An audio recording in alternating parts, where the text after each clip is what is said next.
Today, and I'd like to welcome you to a very special May Historic Resources Commission meeting. If you haven't signed in to speak, if you're going to speak, there's a computer just outside the door to do that on. I think that's all we need to do on that. We got a few little bullets here, and then we're going to go to the HRC awards. The HRC is a quasi-judicial body that's governed by the North Carolina statutes and the City of Asheville's Unified Development Ordinance and Buncombe County Ordinance.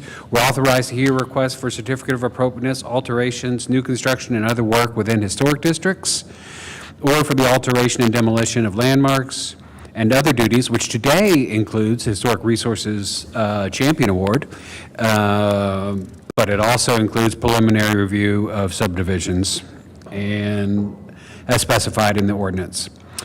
I'm going to now ask commissioners to introduce themselves. Celesta Gorman, Interior Design. Hans Gobi, Residential Construction. Amy Moxley, Architect. Sue Oliva, Historian. Hornaday from Albemarle Park. Rob Mays from Montford. Jenny Bowen, Buncombe County Special Collections. Cecil Holt, Montford. Shannon Watkins, Real Estate Broker. All right, so I'm going to step up here for just a second.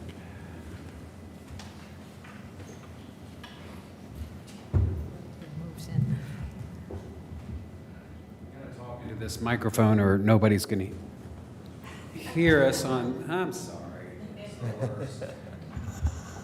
All right. The Historic Resources Champion Award is given by the Historic Resources Commission of Asheville and Buncombe County each year for individuals and in the community who by word or deed have kindled among the citizenry of Buncombe County an appreciation for the historic resources in the area and the history. So this has been since 1988. We have presented this award. It went under a different name until 2020, where it was renamed from the Sonley Award to the Historic Resources Champion Award. And so we have three groups getting this award today. The first, I'm going to introduce Commissioner Watkins to introduce Todd Gregg for his documentary work on Black in Asheville. She's coming up here in a second to say a few words. And we can have Mr. Gregg come up if you'd like. All right. Congratulations, Mr. Gregg. I met Mr. Gregg several years ago through real estate. Mr. Gregg is a lifelong resident of Asheville who's experienced so much change in our community. I've only seen one of his documentaries in the series, Black in Asheville, The Urban Renewal Impact. Mr. Gregg collaborated with Asheville historian and researcher Priscilla Robinson, who received the HRC award last year. The documentary outlines one area of our community forever changed by what the city called the East Riverside Redevelopment Program. That began in 1968. The 407-acre project promised a combination of rehabilitation of homes and improved street and utility systems. This project was the largest project of its kind in the Southeast. Instead of real improvements, this gentrification resulted in Black residents being scattered across the city. Some were able to purchase homes and relocated to unwelcomed areas. Many residents were relocated to public housing, with the high-rise designated specifically for the elderly. Other residents relocated to other cities. I hope everyone will watch and share this documentary and the other important work of Mr. Gregg.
going to introduce Commissioner Bowen, who's going to talk about Buncombe County Special Collections Project, Come Hell or High Water, which is also receiving a, and that was through the, well, shoot, we'll learn all about it. Good afternoon, everybody. It is my honor to introduce the Come Hell or High Water project. In the aftermath of Tropical Storm Helene, this project stepped into the silence of our collective trauma to ensure that our history would be written by our people and not our statistics. Catherine Cutshaw, Carissa Pfeiffer, and Emily Cadmus, along with dozens of volunteers through the Buncombe County Special Collections and the Friends of the Buncombe County Special Collections, gathered over 1,000 personal stories, songs, photographs, and have given Buncombe County a vital pathway for healing. What began as a local response in the disaster of 2024 has become a national model for trauma-informed archiving, garnering attention from NPR to the Getty Conservation Institute. By integrating these records into the county's official recovery plan, this team has bridged the gap between grassroots storytelling and official history. We honor them today for creating that roadmap of resilience that will guide not just our future generations, but communities worldwide.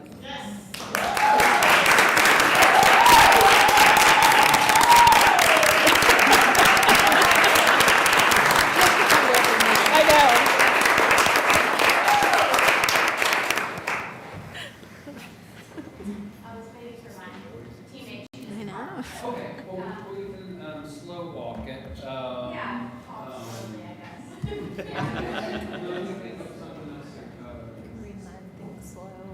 Yeah. We're having someone, I'm sorry, we're having someone parking and they're coming in right now, so just think about preservation stuff for a while on your own. And there we are.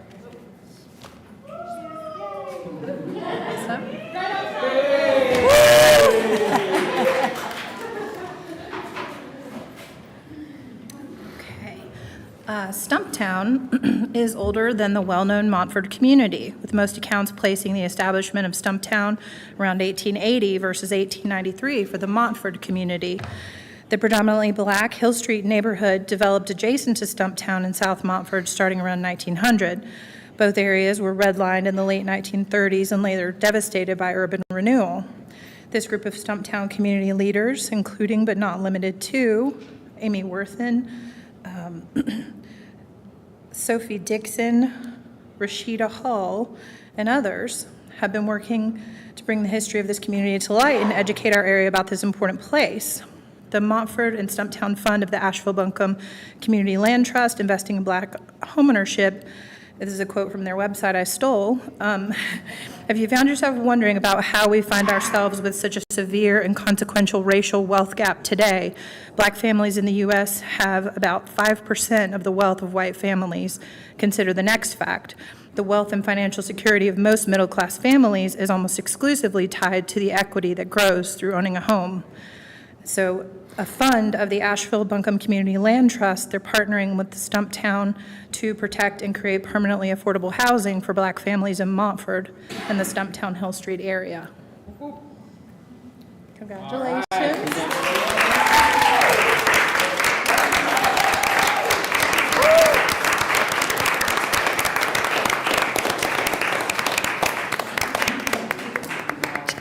Just so that, did everybody hear who the winners were for this? It's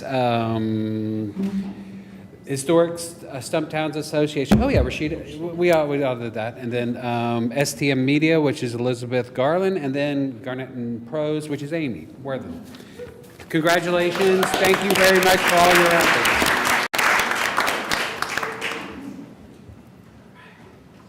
Now we're going to go back to a little more regular stuff.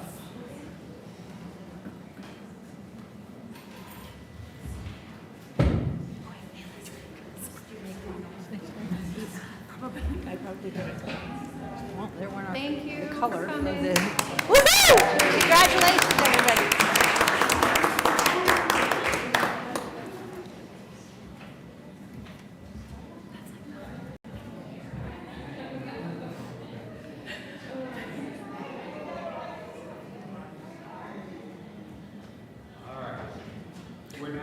to consider the minutes from last month's meeting of the HRC. The minutes include finding of fact and conclusion of law. Are there any corrections? Seeing none, is there a motion? Make a motion to accept the meeting minutes. Second. Second from Commissioner Watkins. All in favor? Aye. Anyone opposed? All right, that carries. We'll now begin the evidentiary hearings and the items listed in the agenda. As a quasi-judicial proceeding, the HRC is not setting policy, nor are we soliciting public opinion on the desirability of an application. The HRC hears and considers evidence presented and applies the standards set forth therein in the specific historic district or landmark for that application. The HRC must make its decision upon competent, material, and substantial evidence to determine the facts of the hearing. The HRC will use judgment and discretion to apply the standards contained in the relevant standards to the facts. The commissioners in voting for an item will not have a fixed opinion, not susceptible to change, have a conflict of interest, have engaged in ex parte communications regarding the application. The rules for speaking. This is open to the public, but participation is limited to interested parties who wish to provide testimony, comments regarding the proposal. If you're going to be speaking as a witness, please focus on the facts and how they relate to the historic relevant district standard, not personal preference or opinion. Witnesses must swear or affirm their testimony. At this time, we're going to administer the oath for all individuals who intend to provide witness testimony. So if you're going to talk or present, time to stand up and raise your right hand. All right. Do you all solemnly swear or affirm that the information you present during the certificate of appropriateness or preliminary subdivision approval before the Historic Resources Commission shall be the truth, the whole truth, and nothing but the truth? All right, thank you very much. Y'all can sit down. And now I think we're going to vote to move Walton Pool to June. Actually, don't need a motion because there wasn't a motion last meeting, which is why we're having to move it to June, because we have to renotice for the public hearing. So, Walton Pool's not going to be on the agenda. correct. All right.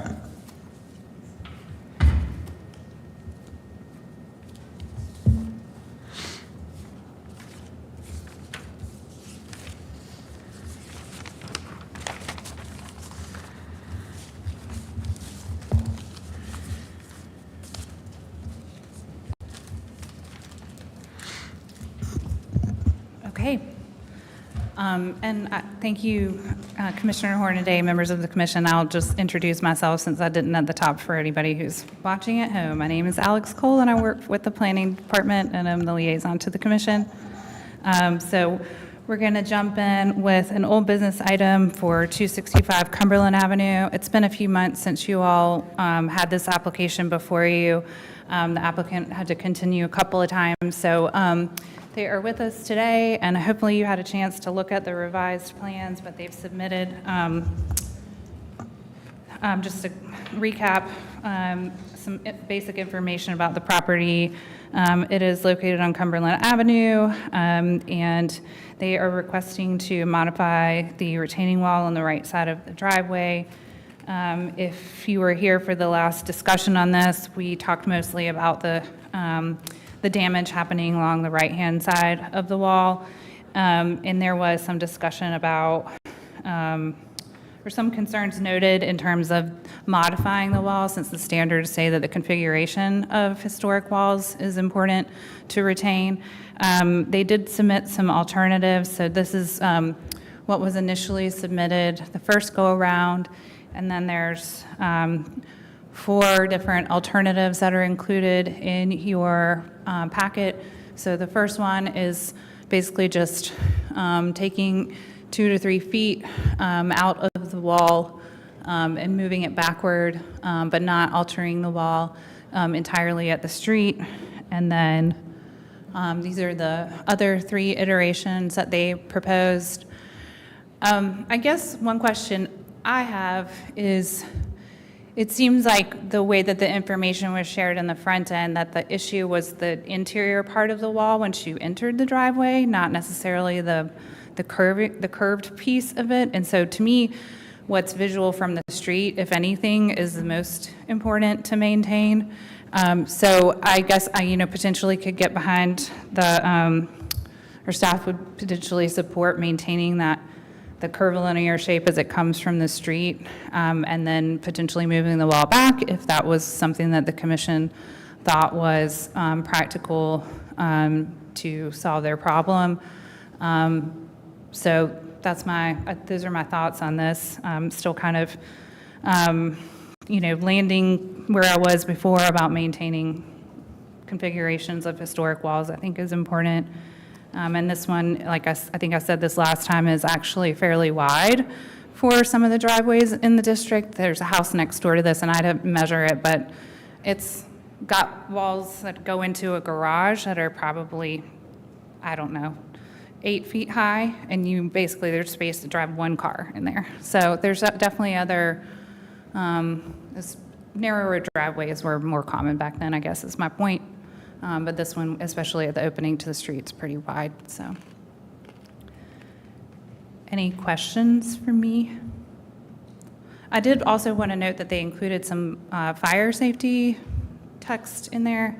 That is for roadways, not driveways. So that's like, if you're building a new subdivision, you have to build it to our standard so that you have fire access to your neighborhood versus fire trucks being able to get up an individual driveway, unless the driveway were just unusually long, like 150 feet, I think is the distance. Any questions for staff? Okay. All right, let's Thank call you. up the applicant. Andy, do you want to use my slide deck, or do you want me to pull up your folder? Both, doesn't matter. Yeah, maybe, yeah, that Okay. would be great. Okay, there's your documents in the first tab, or there, and then there's the presentation. Okay, great, thank you. Hello, thank you. Yeah, so I think Alex summarized it, but last time we were here, there was a number of points brought up, so I tried to address all of the different points from the last time in the submission. So there was a commentary about fire last time, so I included some stuff, not because it necessarily applied to this driveway per se, it was more of just a data point in terms of how, there was a comment made about how would an emergency vehicle get up the driveway, and so in relation to the size or the width of the driveway, which is roughly about 10 feet, it's just a benchmark, so to speak, in terms of how wide something needs to be for an emergency vehicle to get up the driveway. But regardless, so the first thing you all asked for was dimensions. So this was added to this diagram here, which you see with Alex. I'm not sure if anyone can read it. Is that option 1? This was last time's option 2, but the one that people seemed to most kind of appealing to them. So this is now option 1 in this submission. So that's the one I spent most time trying to put the dimensions on there. And then also you all asked for a rendering of how it would look from the street. And so that is the bottom right. And it's really hard to see these pictures. We have them on our computers. Oh, you can too. see them? Okay, Mhm. great. So I did that myself using the help of AI, but so maybe it's not a professional, but you can kind of see the goal of this one was to maintain, because it was important to maintain the shape of the curve at the street, that was kind of the goal. And you can see even on the bottom left picture with the blue lines, it's still kind of maintaining that curve, but just essentially shifting the narrow part of the driveway of 10 feet over by about 1.75 to 2 feet, while still maintaining the rough shape of the driveway and the retaining wall. And then, Just so we're clear, so version 2 is a complete new concrete wall on the south side of the property, right? Yes. Okay. Yes. That's just to help us out. Yeah, except All for right. basically the frontmost part. So where this line ends right here, from that part, I guess, east is new, and then the part that's most visible from the street stays basically the same at the front. So from this part down to here, this is all retaining wall that is untouched, if that makes sense.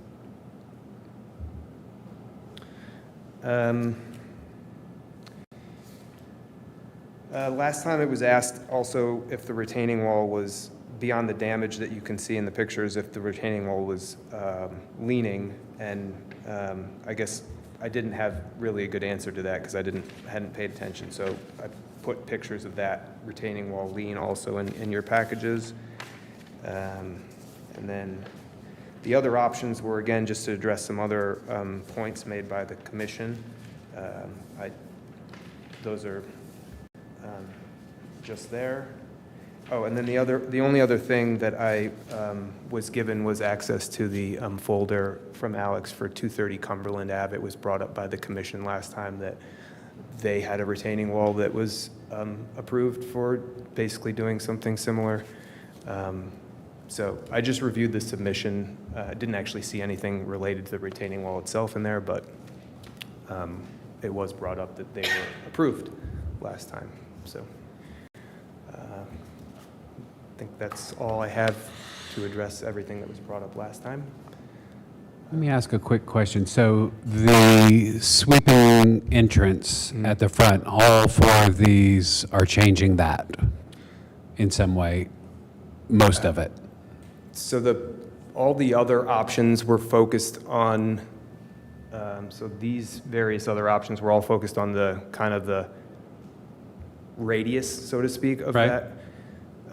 So 5 is simply the radius entrance. Yeah, I think one of the commission members brought Which that is- up. yeah. Can we change less of the wall? And so the goal of that one was to try and change the radius, And then 4 is just putting a straight line instead of the sweeping curve. a straight line instead of sweeping curve. So those were just radius changes. And the other one was basically a modification of version 2, which was changing less of the wall, but still providing some widening towards towards where the radius is.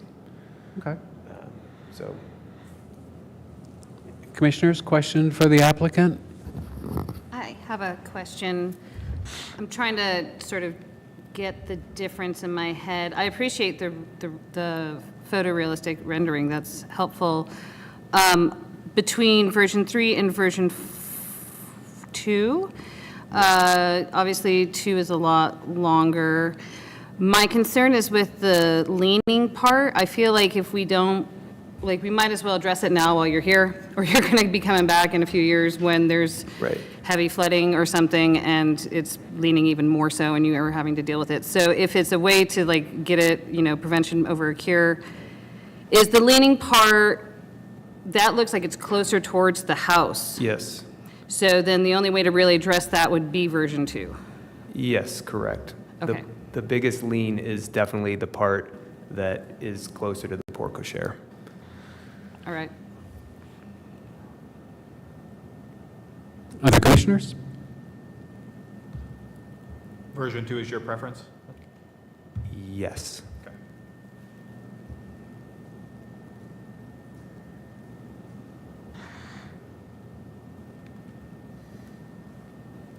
Any other commissioner? Okay. What I understand, you said in the last meeting that the part that you guys hit, though, is the lower part before you Yes. get to the There- curve. There's hits all along. I think, just not to get into all the details from last session, but the angle of the driveway as it relates to the house and the porte cochere, so if the house and the porte cochere are this way, the driveway kind of angles kind of this way. So there are hits at the top as people try and navigate kind of that angle, but most of the damage, I would say, is happening at that radius or just north of the radius, as people are not realizing how wide it is and what the angle it comes in as people kind of come in or back in to the driveway. But, I mean, you can see damage basically all along the right side of the wall. I have another question. Are you going to do anything to kind of age it up so it doesn't look brand spanking new concrete? Yeah, I mean, we talked about that last time, and we're happy to do whatever, to make it look as ancient as possible. I think when we did our garage, we worked with the commission and even volunteered to, do wood windows and 10-inch Dutch lap siding, and to try and make it look as close as possible to the main house, and we're happy to. Maybe I'm not as expert in exactly what needs to be done here, but we can talk to the masons and say, like, what can we do to make this look old? Yeah, even if it's something as just like for a season or two, putting some ivy over it or something, just to kind of give it a little time to weather. I don't know. That is my only concern as far as like the integrity. Yeah. It's going to look a little odd for the first year or two, but then I feel like it still matches, I feel like the integrity of the house. It's reasonable, in my opinion. Okay. Yep. We will definitely be happy to do that. Alex, the city doesn't have any list of contractors that work on historic masonry? Our partners at PSABC and the State Historic Preservation Office do, so we can get with them on their latest set of contacts to send to you. I feel like that would be really important. I Yeah, also, the city's not allowed, we're not like allowed to like recommend people, so we usually kind of reach out to our partners, and they do a lot more work in the field than we do too, so. But good question. so I also, I would say that the argument with the leaning wall needing to be replaced proactively, I think that's a much better argument than the fact that you can't go very fast up your driveway because it's narrow, because my driveway is much more narrow. Yeah. And I just have to go slow. And I don't want to, it's just a behavior versus deterioration. So I think the argument for Plan 3 is probably a better argument for the bigger picture. Yeah, and I just want to, I agree with you. And I just want to say that it's really not, I mean, while we've hit our car on the wall, it's really every person that comes over to our house, whether it's my parents or friends or everybody comes over, nobody wants to go up the driveway. They just park in the street. They're just like, I can't go up your driveway. So it's not really about us and our daily. We can handle it because we've been, you do it 100 times. You can go up. We go up at the right speed and we know how to navigate it. It just, if I get, a taxi or an Uber, like nobody's coming up that driveway, And our vendors that come up to do work, they're the ones that usually are the ones that hit the wall because they're trying to navigate a truck that's maybe a little bit bigger than a normal car. I mean, 10 feet should be enough for a car to pass, but it's not. Not everybody has a 10-foot or, a car like ours. So I guess that's more of it. So it's not, we would just like our guests and people to be able to get up our driveway without worrying. So how do we write the number one rule in driveways, off-street parking is retain the configuration of historic walkways and driveways? Yeah. Well, I think the option 2, the main goal of creating that option, from the last meeting, let me go over to that one, sorry. Our first option that we presented in the last meeting was kind of just a straight line, and nobody obviously liked that because it didn't maintain the character. So the goal of this was to essentially just bump it out, but still maintain that curve, that kind of sweeping curve you can see. But you're changing the shape and you're changing the sweep at the end, right? Well, maybe it's hard to see this, but let me see if I can zoom in real. I'm looking at it, so I see the dogleg from the portico share. Yeah, so the part on the street that's untouched is this whole bit right here. And then it's untouched till this point in the curve. And then in this point in the curve, it's still relatively similar as it goes up. And then so the first, call it 10 feet of that wall as you're seeing it from the street is untouched. And then obviously, instead of, continuing along and going straight up, it just cuts off a little early. So What I'm seeing has a change after 2 feet of the wall on option 2. Is that not the case? I think maybe you're seeing the picture, tell me what you're looking at, and maybe I can help. I'm looking at the top image that is on the screen right now. Yeah. So the whole, The wall starts here, like right at the edge of the drawing. This is 9 feet This in straight, oh, okay. right here, it's not colored at all, it's just before it starts. Yeah. It comes this way, and then it kind of comes up this way. So starting, we're a new wall now. Yeah, so this Old wall. right here starts to become new. Yep. At Okay. 13 feet, is that right? That doesn't matter. Andy, if you want to pull up the documents, you can zoom in to the document instead of using the slide deck. Yeah, just that one right It's on the third document. Yeah. That's 3. Isn't it 13 feet before this is the old wall? So that's wall that's parallel to the road. Okay. This is all wall parallel to the road, and then it gets into this curve, and this is all existing wall here. And then this is all staying the same up until this point. You can see it here, right about here. Is this still the old wall? This is still the old wall, even though it's kind of marked with a new gray color. Yeah. It's still tracking the same wall direction. and- So it's a new wall. No, it's still the old wall. The reason it's gray here, and maybe that's my fault for Wall is, showing, yeah, I was trying to connect the lines on the survey with a new model, so it's kind of like a stitching together process, but where it veers off the curvilinear Same. changes kind of right here where the wall would have gone this direction. So I'm seeing from essentially this point to this point. yeah, that's how I read it too, that it's changing. So where the 13-foot is, that's about where the new wall starts? Yeah, it's actually a little bit closer to the 9.2 Okay. foot there. Okay. marker, where That's where the wall starts to kind of, the old wall would have veered off into the driveway, and now it's kind of curving up straight. So it tapered before into the driveway, and now it's going to be a broad, wider, straight until it tapers at the portico share.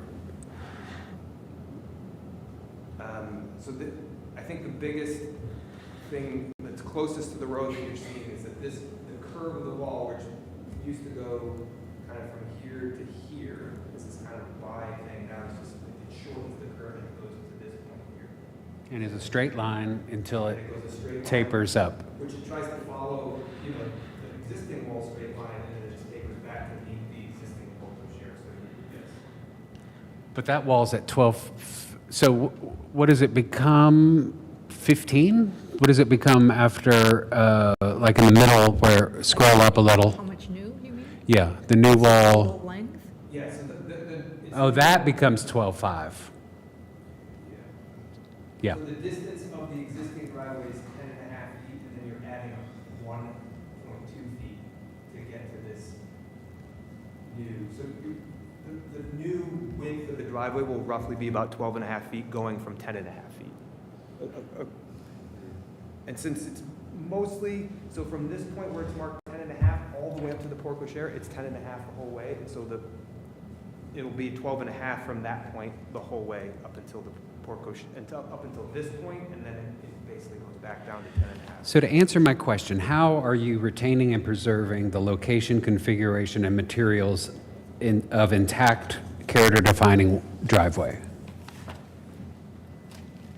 So it will be concrete. It is concrete today. It will be But you're concrete. changing it. Is what was my point, is you're wholesale replacing it and moving it, so it's not in the same location, the first one, it's not the same configuration and shape, the materials are the same. So that's where I'm struggling, just on the standards, how to write the standards with what you're applying for. And I'm not seeing it in any of it where it's retaining the location and configuration of an intact driveway that's been there for 100 years and is wider than your neighbors who's managing, and the fact that people have gotten through, I know that's a weird yeah. spot, and there's a lot of narrow driveways in Montford. Yes, and there's also a lot of wider driveways in Montford. So we can pick the neighbor and say that one. Well, you're caught by topography, and you're carved out into a valley coming up, and so a lot of them, the wider driveways are broader because of, spread. But that's where I'm struggling personally, how we're working on number one, how standard number one is being met. I'll be quiet. Yeah. I have a question, sort of to follow up. I mean, it is a significant kind of jump there. It does sort of change the shape. I do think that the leaning wall needs to be addressed. So is there any way to maintain that wall and just get it upright? I think you're going to gain several inches if you can just get that lean gone to begin with. And then address the part where it's poorly designed and doesn't have the radius turn that we need it for most vehicles. Try to change it the least amount as possible while dealing with, you've got two issues here. Yeah, there are two issues. I think, so options kind of, let me go back to this. And take each one of those kind of in turn. So in terms of, can we get the wall kind of pushed back and gain a few inches? Probably. But because of the damage that you've seen in maybe some of the other pictures that were From the last. Yeah, I mean, there's a lot of damage. So even if we kind of tried to patchwork together the wall, which is actually something we're planning on doing on the left wall, because the left wall has not as much damage, but is still aged. To your point, it's 100 years old. So there's a lot of kind of cracks and things falling off of it, which at some point we had plans to repair. The right-hand wall has much more damage, and so at some point you have to, if we're going to fix the lean and fix some of these other things, we're going to end up replacing probably large parts of the wall. And I've already talked to a mason about it, and he said it's very difficult to kind of just put cement on top of cement. You kind of have to, without it expecting to fall back off again in another 6 months to 12 months. So he's like, we might have to replace sections of this wall to fix some of these things. And so, if you're going to spend all the money and effort to go through that process, you don't want to just basically recreate the same problems and just have the wall continue to get damaged over time. That makes sense. Well, so here's a question. Are you willing to deal with not necessarily expanding the wall closer to the portico and just getting that lean gone and like creating a new wall there without necessarily adjusting the shape as much, if that's something that Commissioner... On the lower part? On the upper part towards the house. No, to fix that, but to leave the... But to leave it kind of in the same footprint, but to fix it, because I think you'll gain inches there. I don't know if it's enough, but it keeps the historical character if that's what people are hung up on in the shape. Yeah.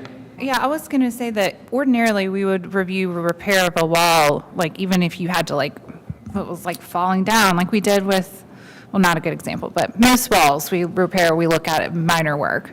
And so if it were going to stay in pretty much the same configuration, then we would support that. Like, we're not going to make someone keep a damaged falling down wall, but obviously maintaining the location and configuration to the extent possible is... Right, but if he can just do it all at once and fix this, I guess, major work of adjusting this radius that is knocking all these modern cars...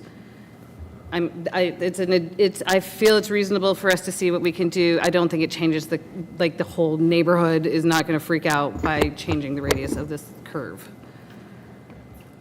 I'm looking at version 5, and I think I'm piggybacking onto your recent comments, but instead of just sort of decreasing the radius towards the street, you could go ahead and replace the existing leaning wall at the same time, and you're sort of keeping the integrity of the existing retaining wall and the drive, but that's So 35 feet of wall, then?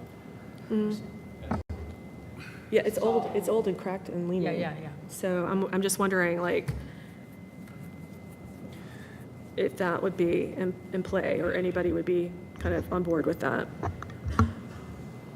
Meaning version 5 to solve the radius problem and then just keep the rest of the wall and just repair it as is up Well, I close. mean, it looks to me like it's, just looking at the photographs and, driving by like quickly, that it's pretty cracked. It's pretty leaning. So I would almost say like, go ahead and repair it. I mean, not repair it, but replace it. Right. But in place, so to speak. Yes. Yeah. Yeah. Yeah, so the concern of doing that is just that if we spend whatever it is, $20,000, $25,000 to repair this wall and leave it in the exact same place, and then the next person that drives up hits it again, we're just going, eventually it's just going to get right back to the same spot it's in today, and we're just going to have thrown $25,000 out the window. So maybe I can pose a question to the commission, because having looked at 230 Cumberland's wall, and I know they just did a widening of their wall. What was the? I don't know where 230 Cumberland is. Do you have a picture of that? I don't know. Alex sent me Across from the Greek church. It's right across from the Donald Nicholson's Greek house. church. But Alex sent me the approval materials for that property, and they just got approved. And so I guess what I'm trying to, what was the? What's the kind of difference? What's the difference? Like, what was the rationale there versus That was, what we're I doing thought here? it was one pinch point where there was just fixing not the end and not the beginning, just the middle part of that sweep into Cumberland, is how I remember it. Also, it was, it's a stone wall, so it's easier to match and, Oh, So it was a look stone. thing. well, But that's that neither was here part nor of it. there. We're with today's. Am I right that, so under a previous application, you got permission to, your driveway, the paving on the ground is going to be replaced Yes. with a, exposed aggregate, concrete with exposed aggregate, Correct. right? Okay. Yes. well, can I ask, when you were quoting the standards, guidelines, Standards. were you on, it says guidelines at the bottom. Okay, whatever they are, on page 65, is that what you were looking at? No, No, 51? 51, number Because one. if you look at 65, number 4, replacement of a deteriorated detail, I know that probably references parts of a house where the pebble Under dash is masonry falling and off. stucco. Yeah. What number are you looking at? Number 5, seems like he could get away with using that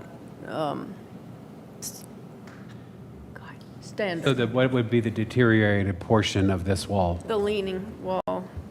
That's a minor work for just repair. So I would But if we think took the the leaning pinch. part all the way out to the street, because it'd be patches in the middle. That's my thought. It's just Okay. you apply that to the whole distance. I don't know if you can go to masonry and stucco for a driveway, but I get that Wall? there's, any other questions for the applicant? I'm curious, maybe you guys covered this, but is it like 2.5 feet difference in the width? In this option here, is that the Right. one you're talking about? Yes, Yeah. so it would overall go from 10.5 feet to 12.5 feet, so it's 2 feet total, essentially, difference. And that's the largest difference, 2.5 feet, like the yeah. widest part that would be Yes, changed in theory. Yeah, 2 feet is as wide as that part gets.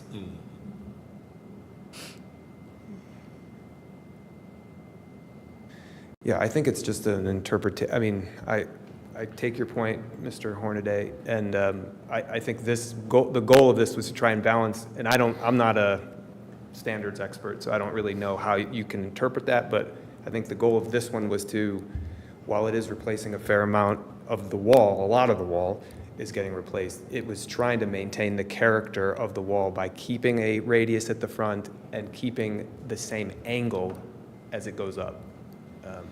And that was kind of the balance we were trying to strike, but I understand that. No. Any other questions for the applicant? Or are we ready for Commissioner talking? All right, we'll open the floor. Thank you for your time. Thank you. We'll open the floor for public comment. Is there anybody here to speak on this item? Seeing none, I'm going to close the floor for public comment. Commissioners, any thoughts on this?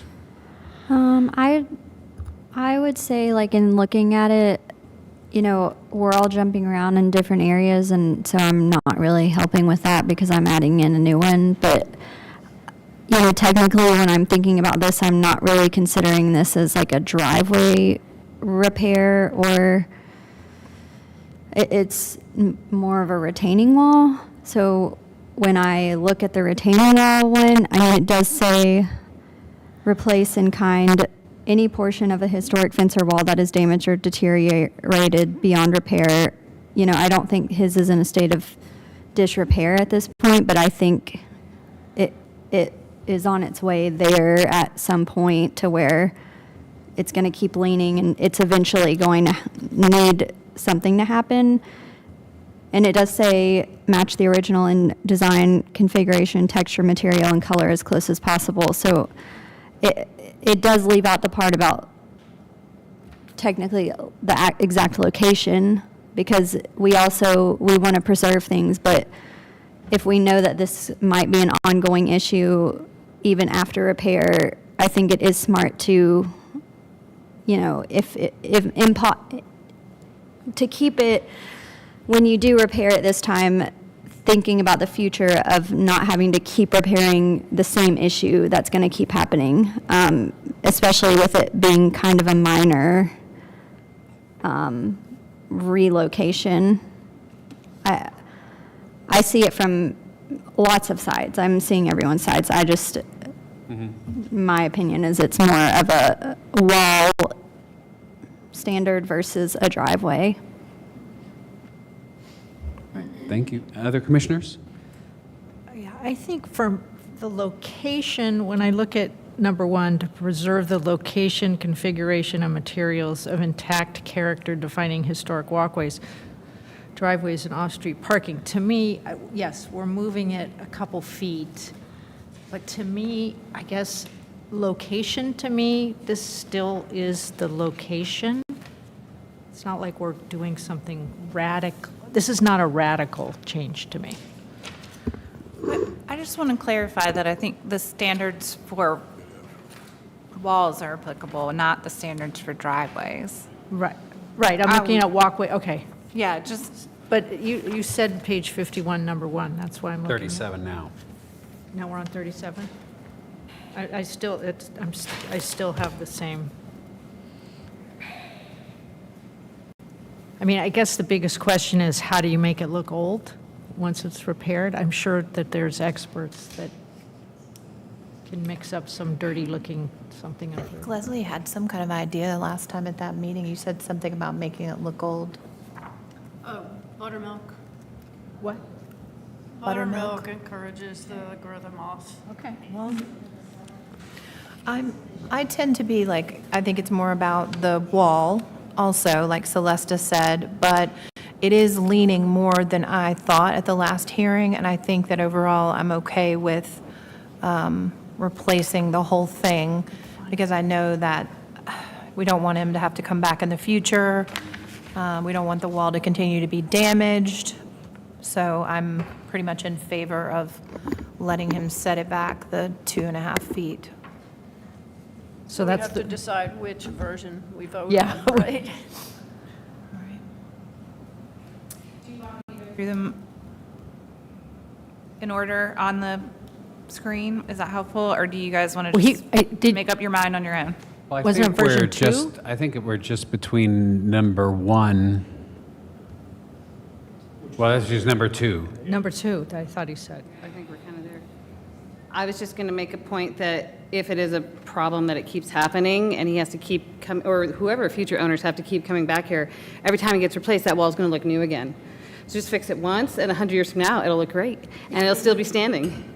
I'm totally fine with version 2. Any other comments from commissioners? Are we ready for a motion? We got a nod. I can do it. You want to do it? Go ahead. Okay. Everyone's good. No more comments. Okay. Chairman, based upon the evidence presented to this commission, including Exhibit A, application, photos and plans, 12 pages, Exhibit B, revised application, 1 page, received February 24th, 2026, Exhibit C, revised site plans, 9 pages, received February 24th, 2026, and the commission's actual inspection and review of the subject property by all members, I move that this commission approve the certificate of appropriateness based on the following. 1, that the application is to widen the existing driveway and relocation of existing concrete retaining wall in front yard, removal of existing 8-inch DBH dogwood tree in front yard to accommodate wall relocation. Is that still happening? Yeah. Okay. All work will be completed in accordance with approved and attached drawings and plans. All permits, variances, or approvals are required by law must be obtained before work may commence. 2, that the standards, walkways, driveways, and off-street parking found on pages 50 and 51, and fences and walls on pages 36 and 37 of the Montford Historic District Design Review Standards, adopted April 14, 2010, and amended December 11, 2019, were used to evaluate this request. 3, this application does meet the design standards for the following reasons. A, historic walls that contribute to the overall historic character of a building or site are being retained and preserved. B, location, configuration, and materials of intact character defining historic driveways that contribute to the overall historic character of the site, streetscape, and district are being retained and preserved. 4, that the action and improvements proposed in the application before us for a certificate of appropriateness are congruous with the special historic character of the Montford Historic District. Is there a second? Second. Second, we have to have one. Humphrey, Commissioner Humphrey got there first, I think. We'll get you next, Mr. Holt. All in favor? Aye. Anyone opposed? All right, that passed. Based upon the foregoing findings and for the reasons set forth therein, I move that a certificate of appropriateness be issued. Second. All in favor? Aye. Opposed? All right, thank you very much for coming in. Made 'em work for that.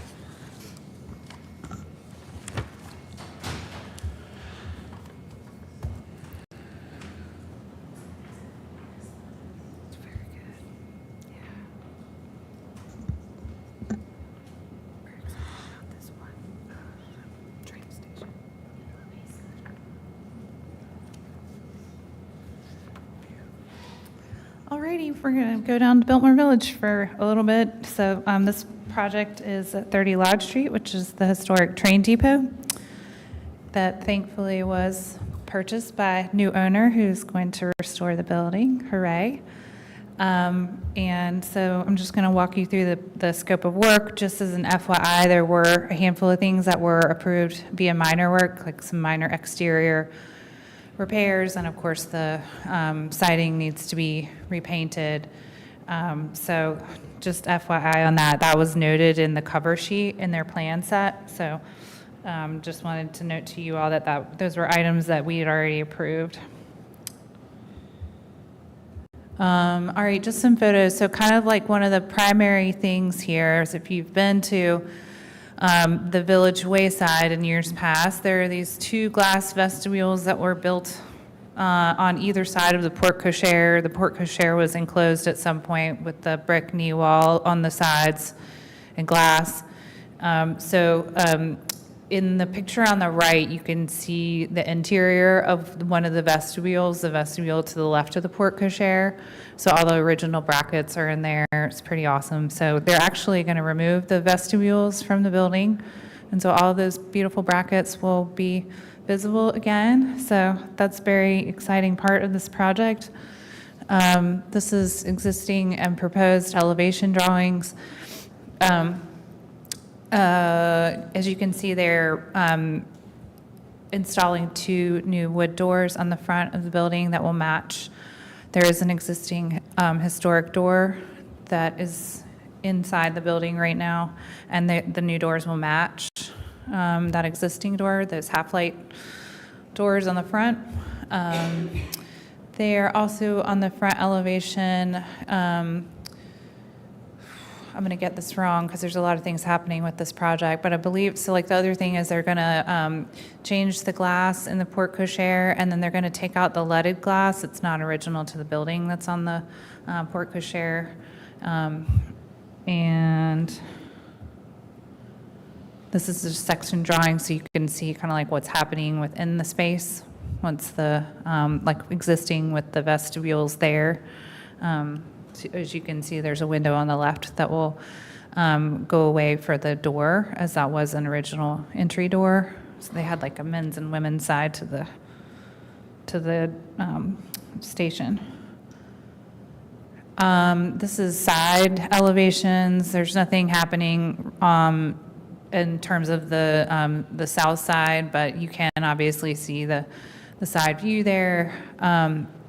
The main thing to note on these drawings is the new door that's shown on the north end of the building. There's a little shed addition there. I don't know when that addition was constructed, but they're proposing a new metal entry door there. And they also need to replace their mechanical equipment. So you'll see that platform that's on the back side with the unit on top of it. I think it's about 10 feet tall. And we did receive screening information for the unit, which is required by the standards. And then a little bit hard to see without me zooming in on this plan, but on the bottom right, that north elevation, you can see that so like when you're in the porte cochere now, there's basically like interior doors that open up on either side into those glass vestibules.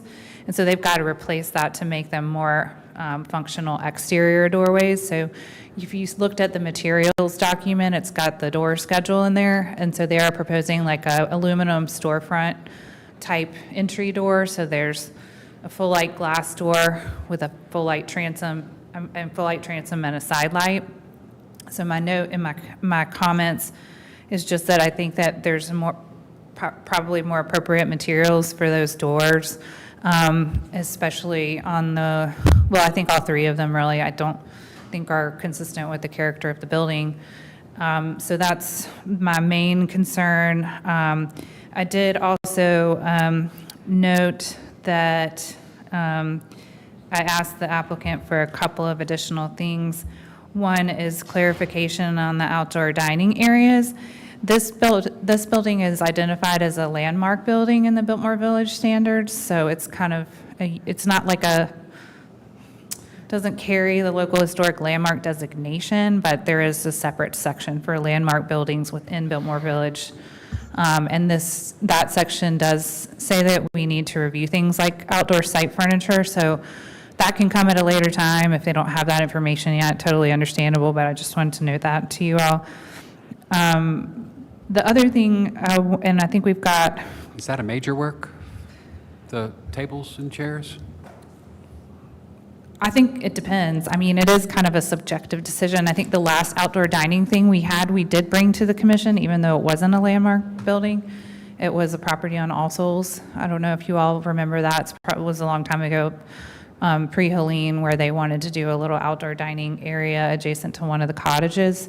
And we brought that to you all because it was new and different. And obviously, there's not a lot of precedent for site furniture in Biltmore Village. So what we want to do is try to be consistent. So it probably would be something we'd bring to you all, since sort of subjective, right? What kind of site furniture is really consistent with the village? The other thing I noted on here is, let me go to the next slide. On the rear elevation, you'll see that the door on the left is being restored within that opening. And then on the right, they want to enclose the doorway, which it's on the back, I think could support that. One thing I didn't really understand from their plan set, though, is the vertical siding that's shown. It's on the right-hand side. If you see where the platform is with the mechanical unit, against the door to the left. I don't know what that material is, so I asked for clarification on that. And the other thing, and this is kind of confusing, but the repainting was approved via minor work of the exterior. What I want to be sure is they included a handful of different colors here, and there's a palette for the village. And one or two of the trim colors they propose is pretty much black, which I do have concerns about changing the color from brown to black. And it says in the landmark section that if you're doing repainting, that you should analyze the colors to make sure you're matching as closely as you can to the historic colors. So I just want to get clear on that today, because even though that's not part of their application per se, the way the CA was written for the minor work says that they will match existing as closely as possible, which is common because a lot of people are trying to match the palette because they're all old Sherwin-Williams and Benjamin Moore colors. So we can clarify that at staff level. I just wanted to flag that for the discussion today so it doesn't get missed, because I think it's important. Any questions for staff? Point out where this aluminum door is going to be, or maybe there's more than or aluminum opening, full glass door. I couldn't figure that out. Yeah, let me pull up the plan set. It's kind of hard to see, but it's like if you're looking at the building from the side,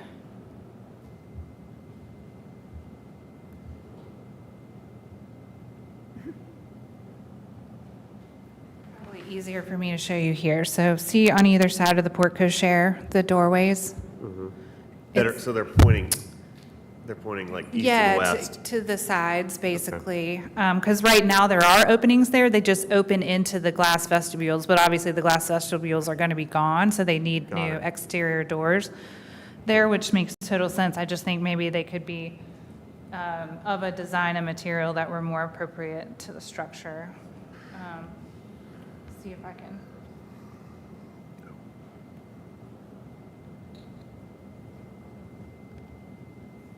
There, you can see where my cursor is. Yeah. Other questions? So on other commercial units, we talked about this last time, we have had some that had those kind of entryways, but they were newer buildings, not old buildings. Correct. Yeah, the only one that I can recall was the building next door, the building where Jose Banks is on Kitchen Place that you all supported a metal door for recently, and that building was built in like 1966, I think, which was why it was supported, because it had a more modern storefront to start with. Questions for Alex? Thank you very much. All right, thank you. Now hear from the applicant to come up and tell us about their project.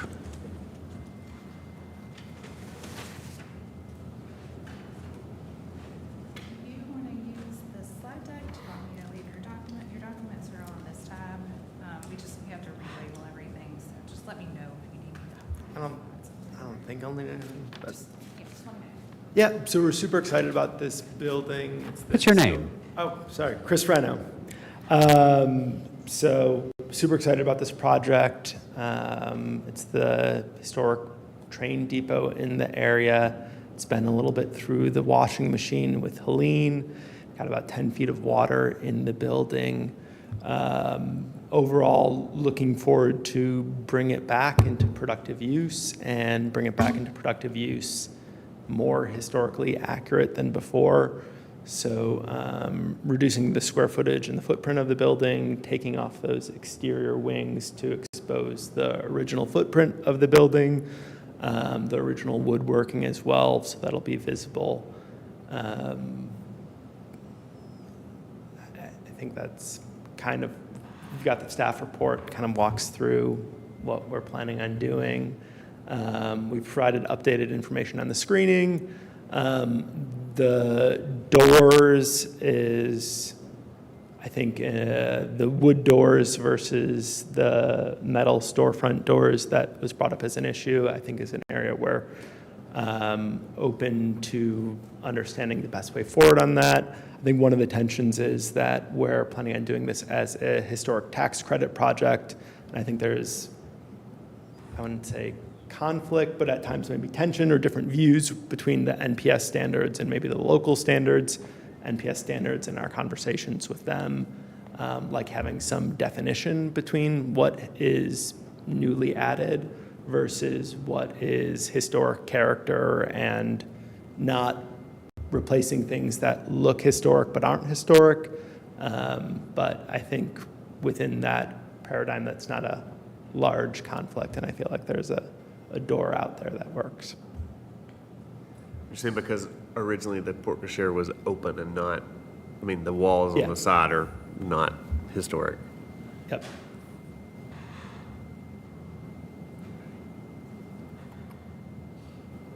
And the paint color, same, you're going to look into the original paint color scraping, or doing what the staff has a question about the paint not being a brown and it's a darker gray. That's, I think, maybe the first time I'm hearing that question, but again, I think with that, we're planning on going back with color that matches, and if we have to do like a match test or something, that's fine as well. It was not our intention to go back stylistically with like a black. It was not what we were looking to do. Some of the palettes, and I don't know if it's a specific color, but some of the palettes on the like recommended palette are no longer, they've been like turned over by Sherman-Williams into like new descriptive names. But I don't know if that's this specific color.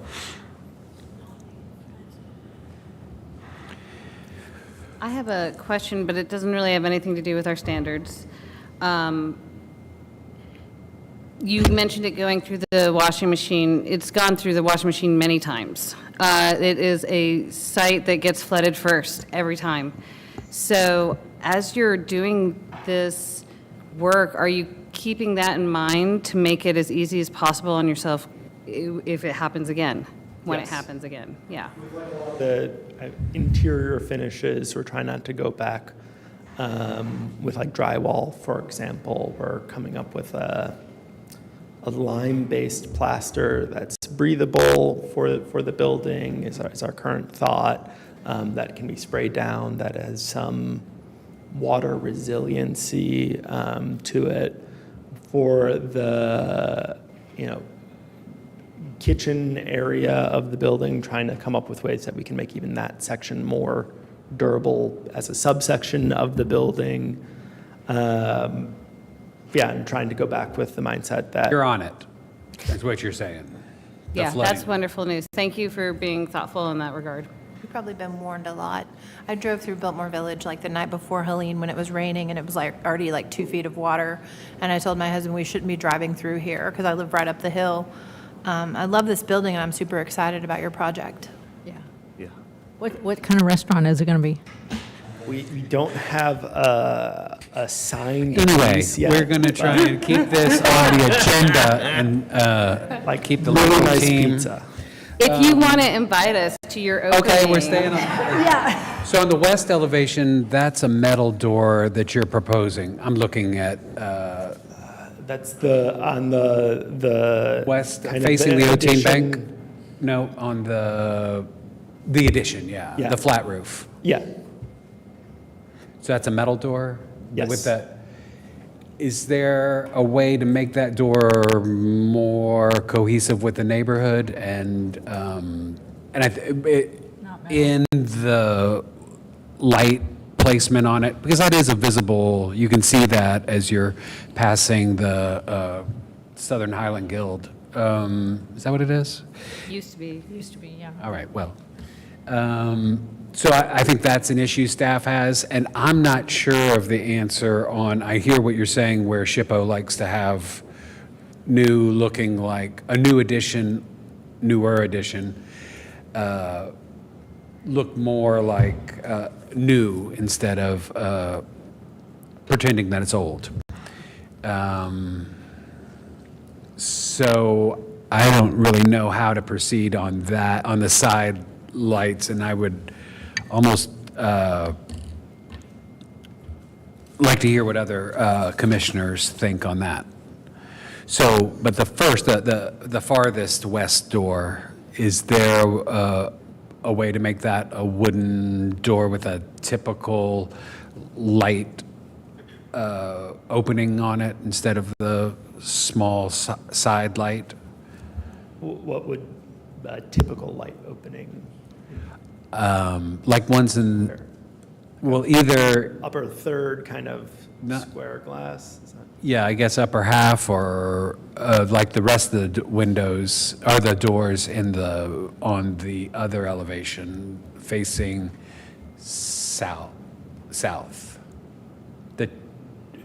But not replacing it with a wooden door like that. I mean, I guess you could do just like a single light entry door that was wood. I mean, that would be different from the historic doors if you're trying to like, and just the standards say respect the original design character of the building and to use materials similar to those employed historically where feasible. So that's what you're.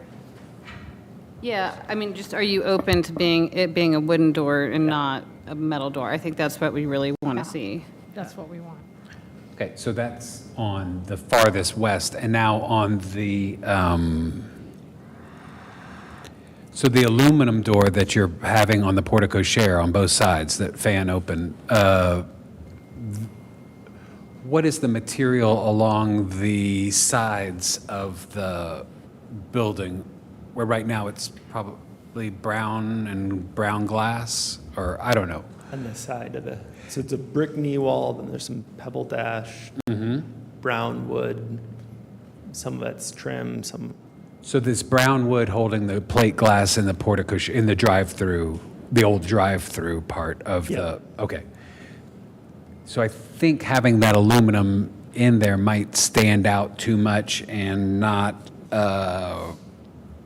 help with materials similarly employed historically where feasible, is what it says on book 2. So that's my stumbling through that.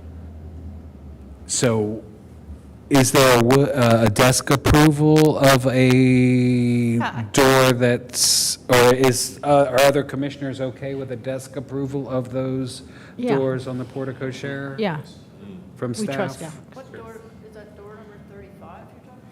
It's door number 30, There's two of them, right? yeah, but one of them is 35, yeah. Well, that's the side light too.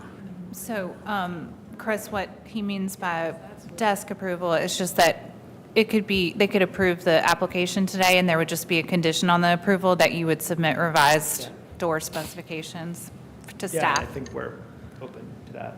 I don't think we're All right.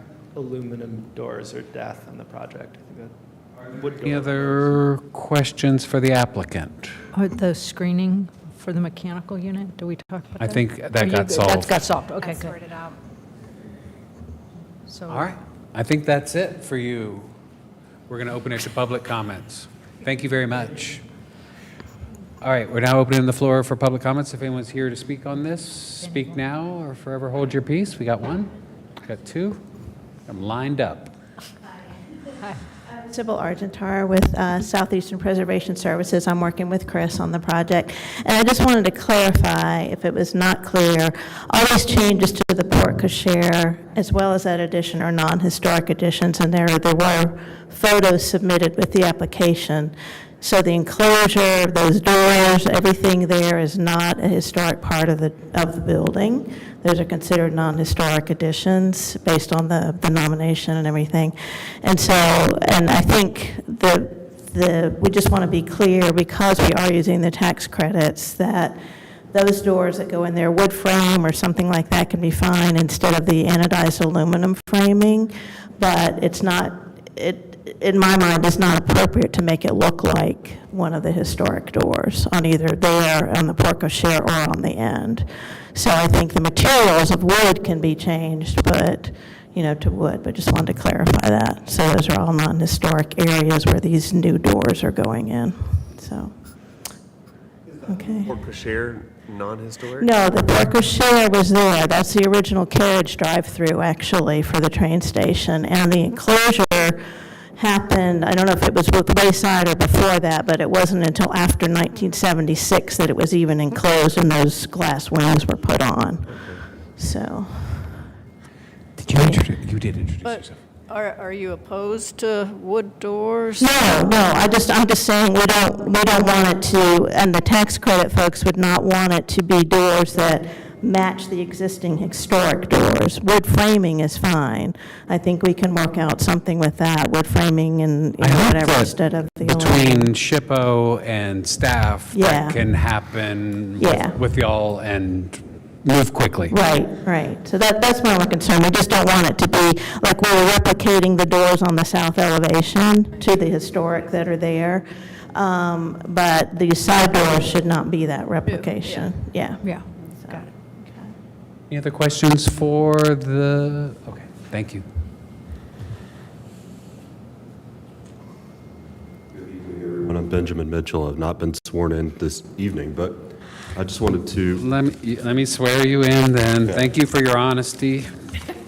The truth, nothing Do you swear that everything you're going to say to the Historic Resources Commission today is the whole truth and nothing but the truth?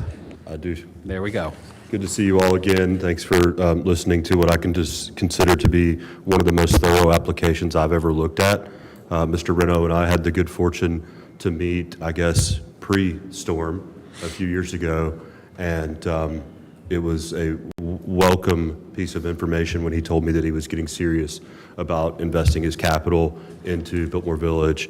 And based upon the conversations that he's had, the evidence presented tonight, I would hope that you all, as well as city staff, do everything possible to expedite this portion of his permitting process and anything else here in City Hall, because we in the village desperately need this corner to be activated, and sooner rather than later.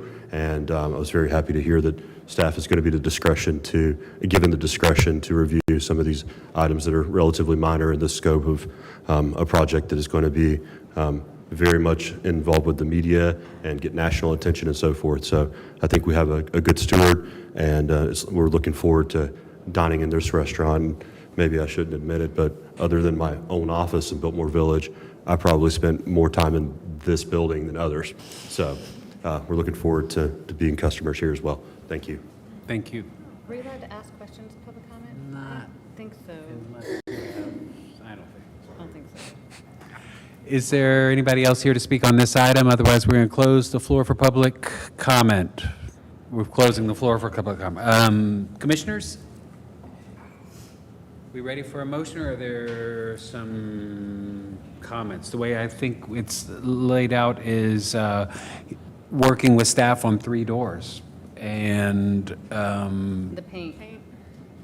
and the I think we need to include that. I think I can just clarify that offline. I just wanted to make sure that was. all right, so I think we're ready for a motion. Chairman, based upon the evidence presented to this commission, including Exhibit A, application, 3 pages, Exhibit B, floor plans and elevations, 8 pages, Exhibit C, materials, 3 pages, Exhibit D, photos, 16 pages, Exhibit E, mechanical unit screening, received May 8th, 2026, and the commission's actual inspection and review of the subject property by all members. I move that this commission approve that a certificate of appropriateness based on the following. 1, that the application is to remove non-historic glass and brick enclosed areas and awning and metal supports from the front elevation, installation of new wood entry doors with sidelines and transoms on either side of the porte cochere, installation of 2 new custom-made single-light wood entry doors in existing openings on front elevation, replacement of non-historic leaded glass from windows with new glass, installation of original single-light door and opening on rear elevation, infill of one door opening on rear elevation. Exterior wall will be finished with vertical siding. Construction of new door opening with hollow metal door. Sorry, you can change that to wood door. With door on non-original bump out on west elevation. Construction of new 3.5 feet wide by 10.5 feet tall painted wood platform and mechanical unit screened with 4-foot tall painted wood fencing on rear elevation. Paint color to match trim. Replacement of existing asphalt shingle roof with new IKO asphalt shingle roof in Monaco red color. All work will be completed in accordance with approved and attached drawings and plans. All permits, variances, or approvals as required by law must be obtained before work may commence. 2, that the standards for the Biltmore Village Historic District Design Review Standards adopted October 1st, 1988 were used to evaluate this request. This application does meet the design standards for the following reasons. A, some alterations that have occurred to the building are being restored to their original state. B, the original design character of the building is being respected. C, existing significant stylistic elements of the building are being maintained and protected. D, materials similar to those employed historically are being used where feasible. E, mechanical equipment will be screened with painted wood picket fencing. 4, that the action and improvements proposed in the application before us for a certificate of appropriateness are congruous with the special historic character of the Biltmore Village Historic District. Second. I heard a second from Celeste. Commissioner Gorman. All in favor? Aye. Any opposed?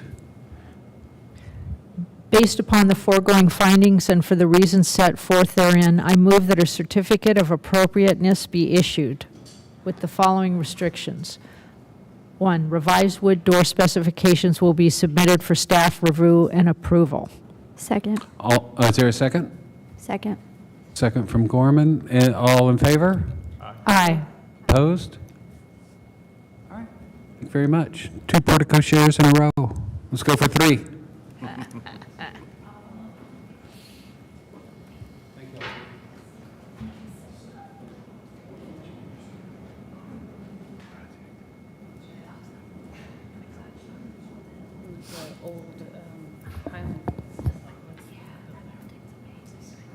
All right, the next application is for 174 Montford Avenue.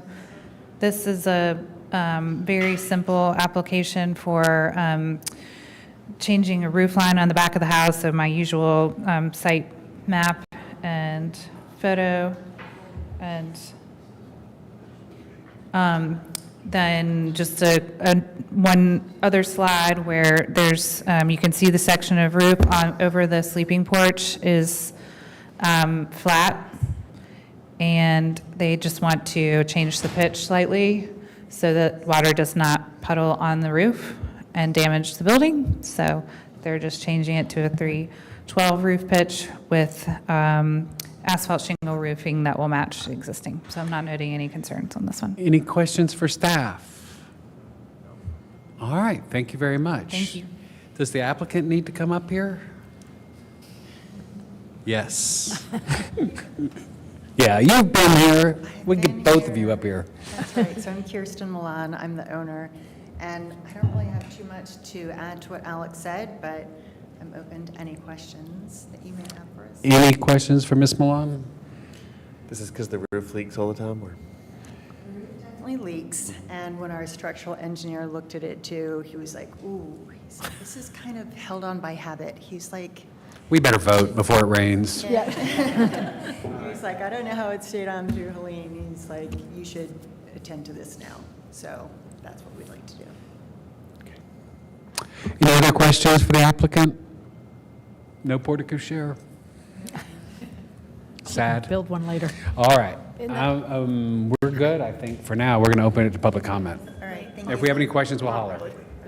Looks like the neighbor also. Is there anybody else here to speak on this item? I'm going to close the floor. Commissioners, any comments, talking points? Or are we ready for a motion on 174 Montford's roof. I make a motion to approve the certificate of appropriateness for 174 Montford Avenue. You got to read a lot more than that. Oh, well, okay, sorry. I'll keep going. I'm sorry.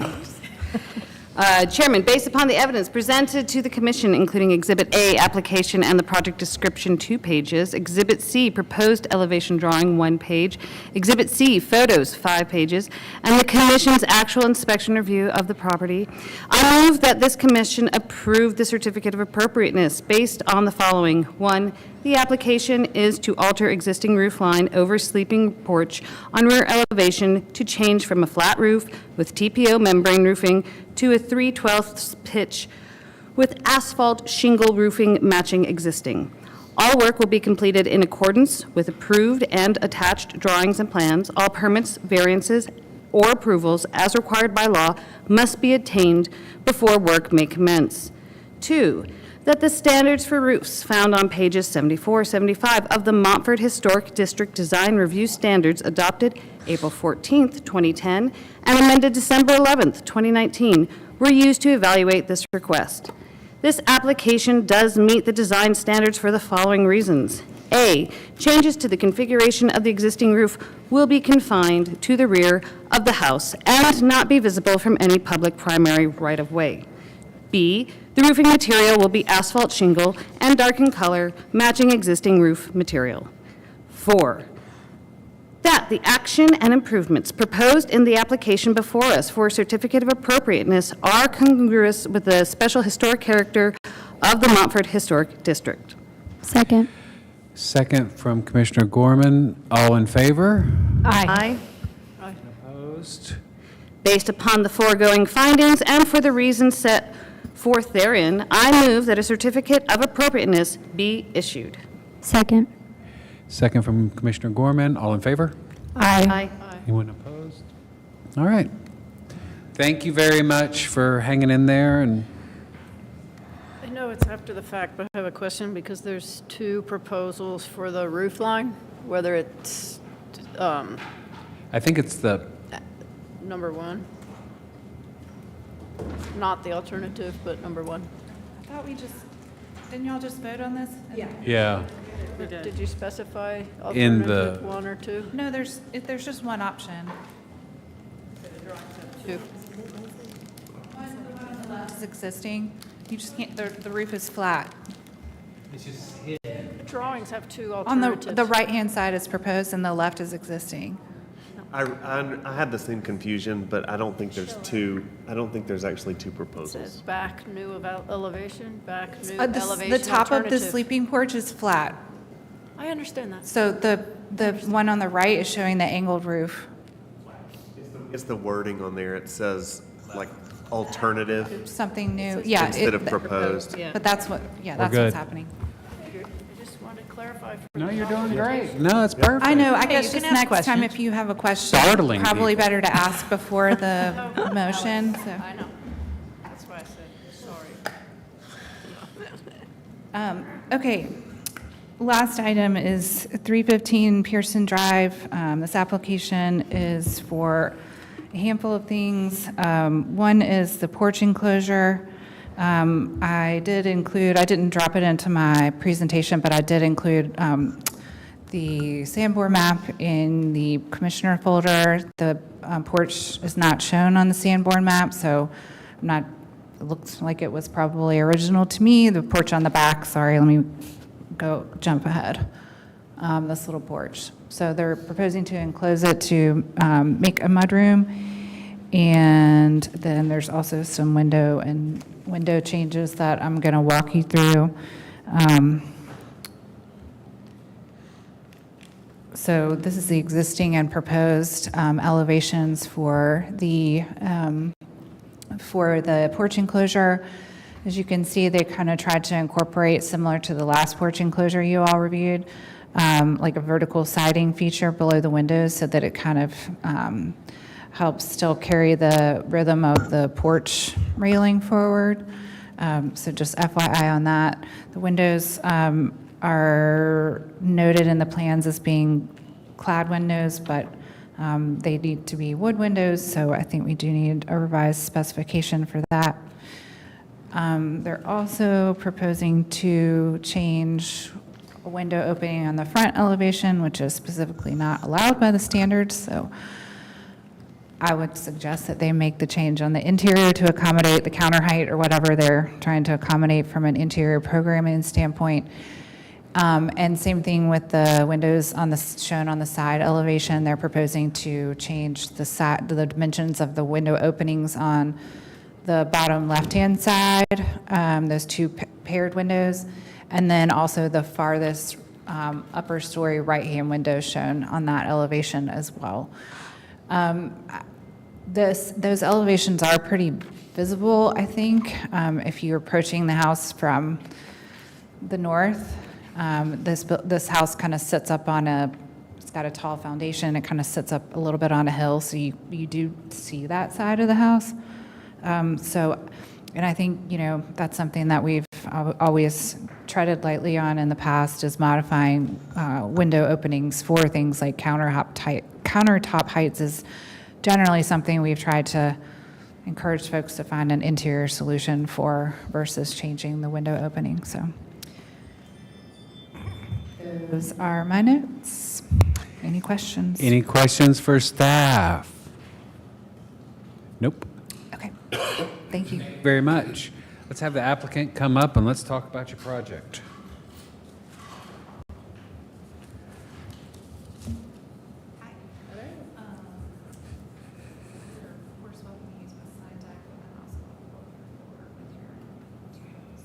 They're just renamed things on our end, so just let me know if you need me to pull up something.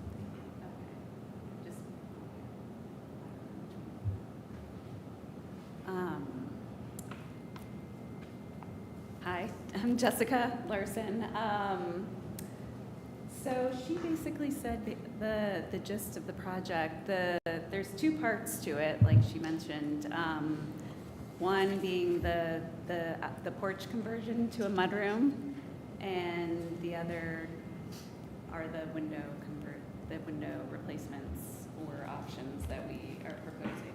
So, which part do you want to? And you're offering to leave the windows but address it from the inside? You just wanted to know? Yes. Okay. I prefer the replacement if possible, or to modify it. Secondly, we can also do it from the inside. Right. If that's the case. But there is a situation, the one in particular in the kitchen is definitely one that's not original to the house. So I thought that was an option to keep the width of it, keep the double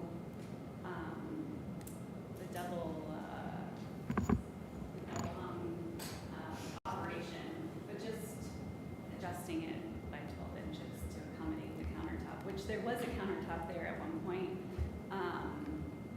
but things would just fall down into the windowsill. So could you get a little closer to the mic? Sorry, our Yeah, tech sorry people are about that. telling us they can't hear you. Thank you. Which windows are not original? In the back north side? There is the Lower north?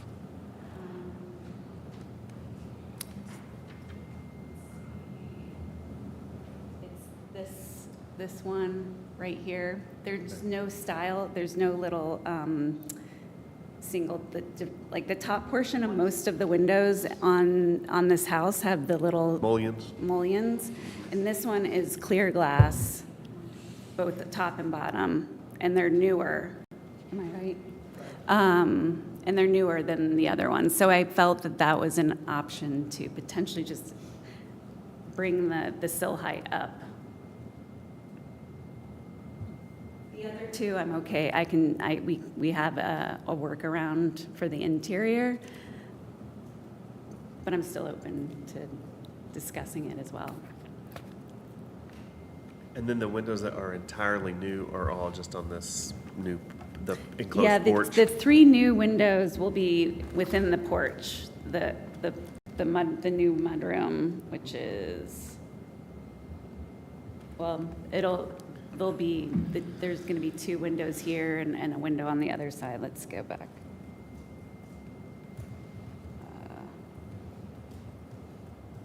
So this is existing, and then this would be the proposed. So on the east of the back of the house, there'll be 2 single-hung windows, and then on the side of the house, on the south elevation, there'll be 1 new door to match. There's a dining room right here. It's going to be this door will match the dining room with the same transom style above, with a little window next to it, which is the same as the other 2 on the adjacent side. Okay. And those new windows are like the same, whatever, 8/1 or? Yes, they'll have the same style features as the top glazing will have the styles, the different mullions or whatever. And the bottom will be clear glass. And those are going to be wood? Wood.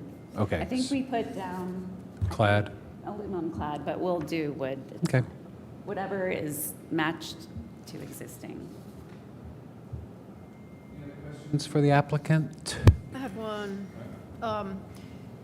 Where you're enclosing the porch and you have the horizontal siding, and then at a certain height, which resembles the railing, do you prefer having this mimic of the railing, or would you consider continuing the siding instead, which would be better for weather? And I've actually given the client both options, and my original proposal to Alex was just the siding, the regular siding, and then she gave us the idea of maybe matching the idea of the outdoor porch look, and I sent that to our clients, and they do like the visual interest of this look, I believe, better, but they also are open to the other option as well. I'm trying to find where I saw that description, because it, just as a construction person, it didn't seem to be as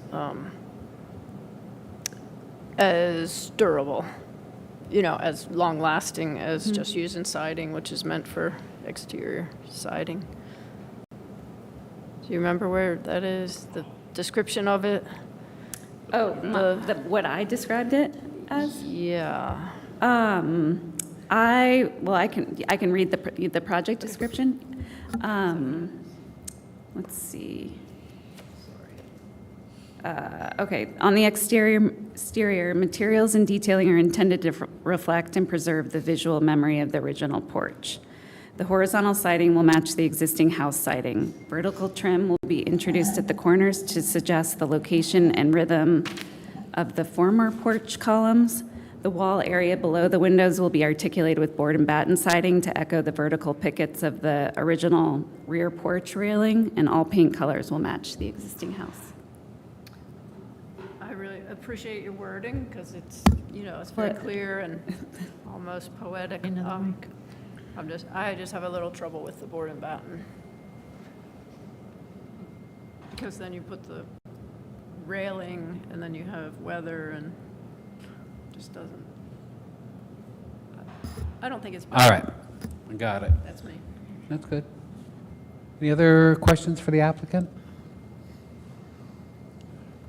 All right, thank you very much. Anybody else here to open the floor for public comment? Is there anybody else here to talk about this? All right, I'm closing the floor for public comment. Commissioners, any discussion? Or let's sum up where we are. The second-story windows, I think, are pretty important. They're more forward in the building. The enclosure of the back porch is where they say you enclose a porch is on the back, and it's not on the original, or 51 Sanborn. And where I see a question is on the kitchen windows, those 2 windows on the north side that are non-original, to make them a foot shorter so that the cabinets actually work, or the countertops actually work. Is there any comments on that or thoughts on that based on the standards? I'm just wondering, they mentioned that they're newer. Do we know when they were put in? Is there a record of anybody requesting this in previous times to put windows in? I think the windows themselves are maybe not original, but the But the window opening is, openings yeah. are, which the standards speak to Yeah. both. They say if adding or changing an opening is needed for a new use or something. I don't have the wording pulled up in front of me. Adding or changing original wood or door opening shall not be permitted on the primary facade. If additional windows and door openings are desired, they should be installed on non-character defining parts of the building. Is that the one? Yes, thank you. That's what I actually put in my staff report. Yeah. Oh. So this isn't the primary facade technically? No, I think typically. You just thought it was visible? Yeah, I think typically the commission has also considered, like, elevations Visibility. that are visible. Those two windows are towards the back of the house, so, maybe that's, I think at least, not modifying the one that's closest to the front corner is probably what I would recommend, but. Yeah, I think, is the commission in agreement that the ones that are toward the front should remain the same and that the kitchen ones can come up as, the double windows on the kitchen can do what they're asking to make them smaller? And also, are they going to match the rest of the windows in 8/1? Like the new ones in the porch, mudroom? They're 4/1. 4/1? Yeah. Okay. I don't know that there's like those 12/1 windows that are on the back of the house. I think most of the windows are the 4/1 windows. All right. So those windows in the kitchen would just be shorter, not moved, not narrower, just shorter? Is that the idea? Correct. So I think more like the stairway window that's in the same picture, but maybe a little, looks like it's about a foot. Anyway, it's just smaller. Well, if you just saw it, we've had some where it was like, the window was unique or even like just off kilter in some unique way. That's not true of this. If you saw this window and it were a foot shorter on the wall, it's not like it would look out of place. I will say that. Anybody else? Then maybe we're ready for a motion to approve changing the kitchen windows and leaving the other two having an inside solution and the screening in of the porch. And all the windows are wood, yes. C. And do they need to agree to amend the application on those? Or this just, they're going with the interior option? They're going with the interior option. On the bedroom, or the master bath / upper floor windows. Are they all upper floor, or is one? Yes. Yeah. Okay. And that the door is also wood, right? Yes. Yeah, I put that in the conditions. Okay. As a condition. Great, perfect. Okay, great. So I think we are ready for a motion. Yep. Except for the siding. Except for the siding. Is the siding on our application?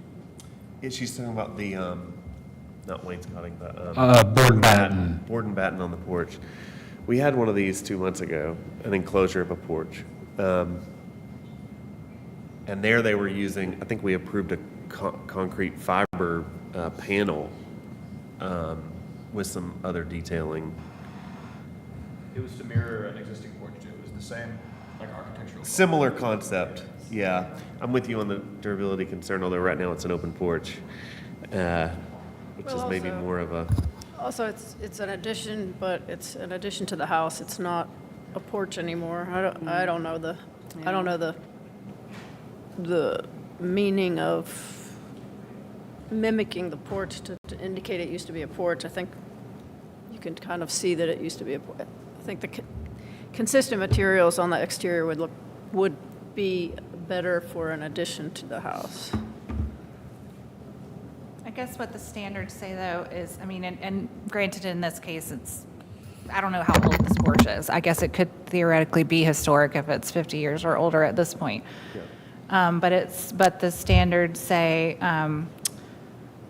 when you're enclosing a porch, that the porch features should be preserved, which is why there's been this kind of more creative approach where you can't, it's not, how are you going to use an existing railing in an exterior wall? So people are trying to kind of help.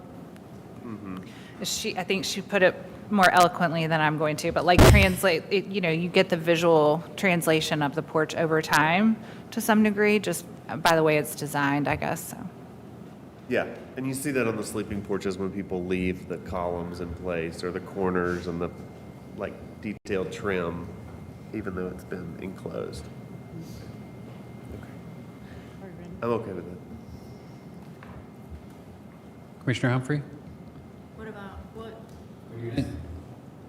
How are you? I don't know why I'm asking you, but I guess we'll just find out when we vote. I think are we ready for, yes. Motion to approve certificate of appropriateness? You're going to read it? Yeah. Okay, good. Chairman, based upon the evidence presented to this commission, including Exhibit A, application and project description, 5 pages. Exhibit B, existing and proposed floor plans, 4 pages. Exhibit C, existing and proposed elevation drawings, 2 pages. Exhibit D, door and window schedule, 1 page. Exhibit E, photos, 5 pages. Exhibit F, 1951 Sanborn Fire Insurance Map, 1 page, added by staff May 4th, 2026. And the commission's actual inspection and review of the subject property by all members. I move that this commission approve the certificate of appropriateness based on the following. That the application is to enclose the existing porch on a rear elevation with wood lap siding, matching existing, Mirrortech board and batten siding, 4/1 wood TDL double hung windows, and a 9-light wood door with 3-light transom. All trim and corner boards will be wood. Modification of 2 window openings on north elevation. All new trim will be wood and match existing. All work will be completed in accordance with approved and attached drawings and plans. All permits, variances, or approvals as required by law must be obtained before work may commence. 2, that the standards 4 were used to evaluate the request. 3, this application does meet the design standards for the following reasons. A, new windows and door will be on the rear elevation and will be wood and compatible with the overall design of the building. B, porch to be enclosed is on the rear elevation and the enclosure is designed so that the historic character and features of the porch are preserved. 4, the action and improvements proposed in the application before us for a certificate of appropriateness are congruous with the special historic character of the Montford Historic District. Is there a second? Second, Oliva. All in favor? Aye. Opposed? Okay. Based upon the foregoing findings and for the reasons set forth therein, I move that a certificate of appropriateness be issued with the following conditions. Revised wood, window, and door specifications will be submitted to the staff for review and approval. 2, existing and proposed side elevations showing window opening modifications will be submitted for staff for review and approval. Second. Second, Gorman. From, Gorman. oh, is it Gorman? And all in favor? Aye. Opposed? All right. Nay. Thank you very much.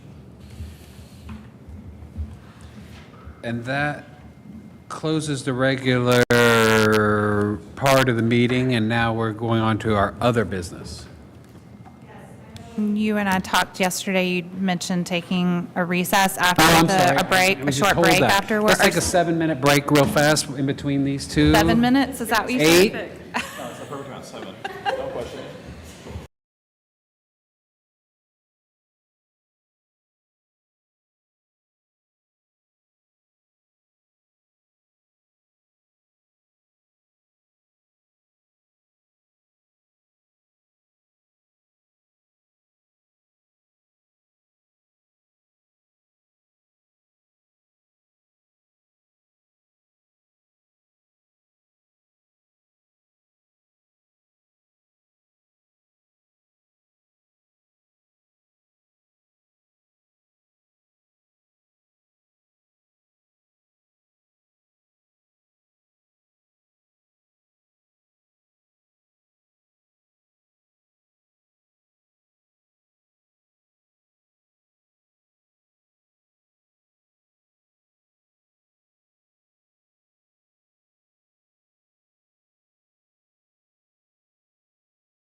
Here.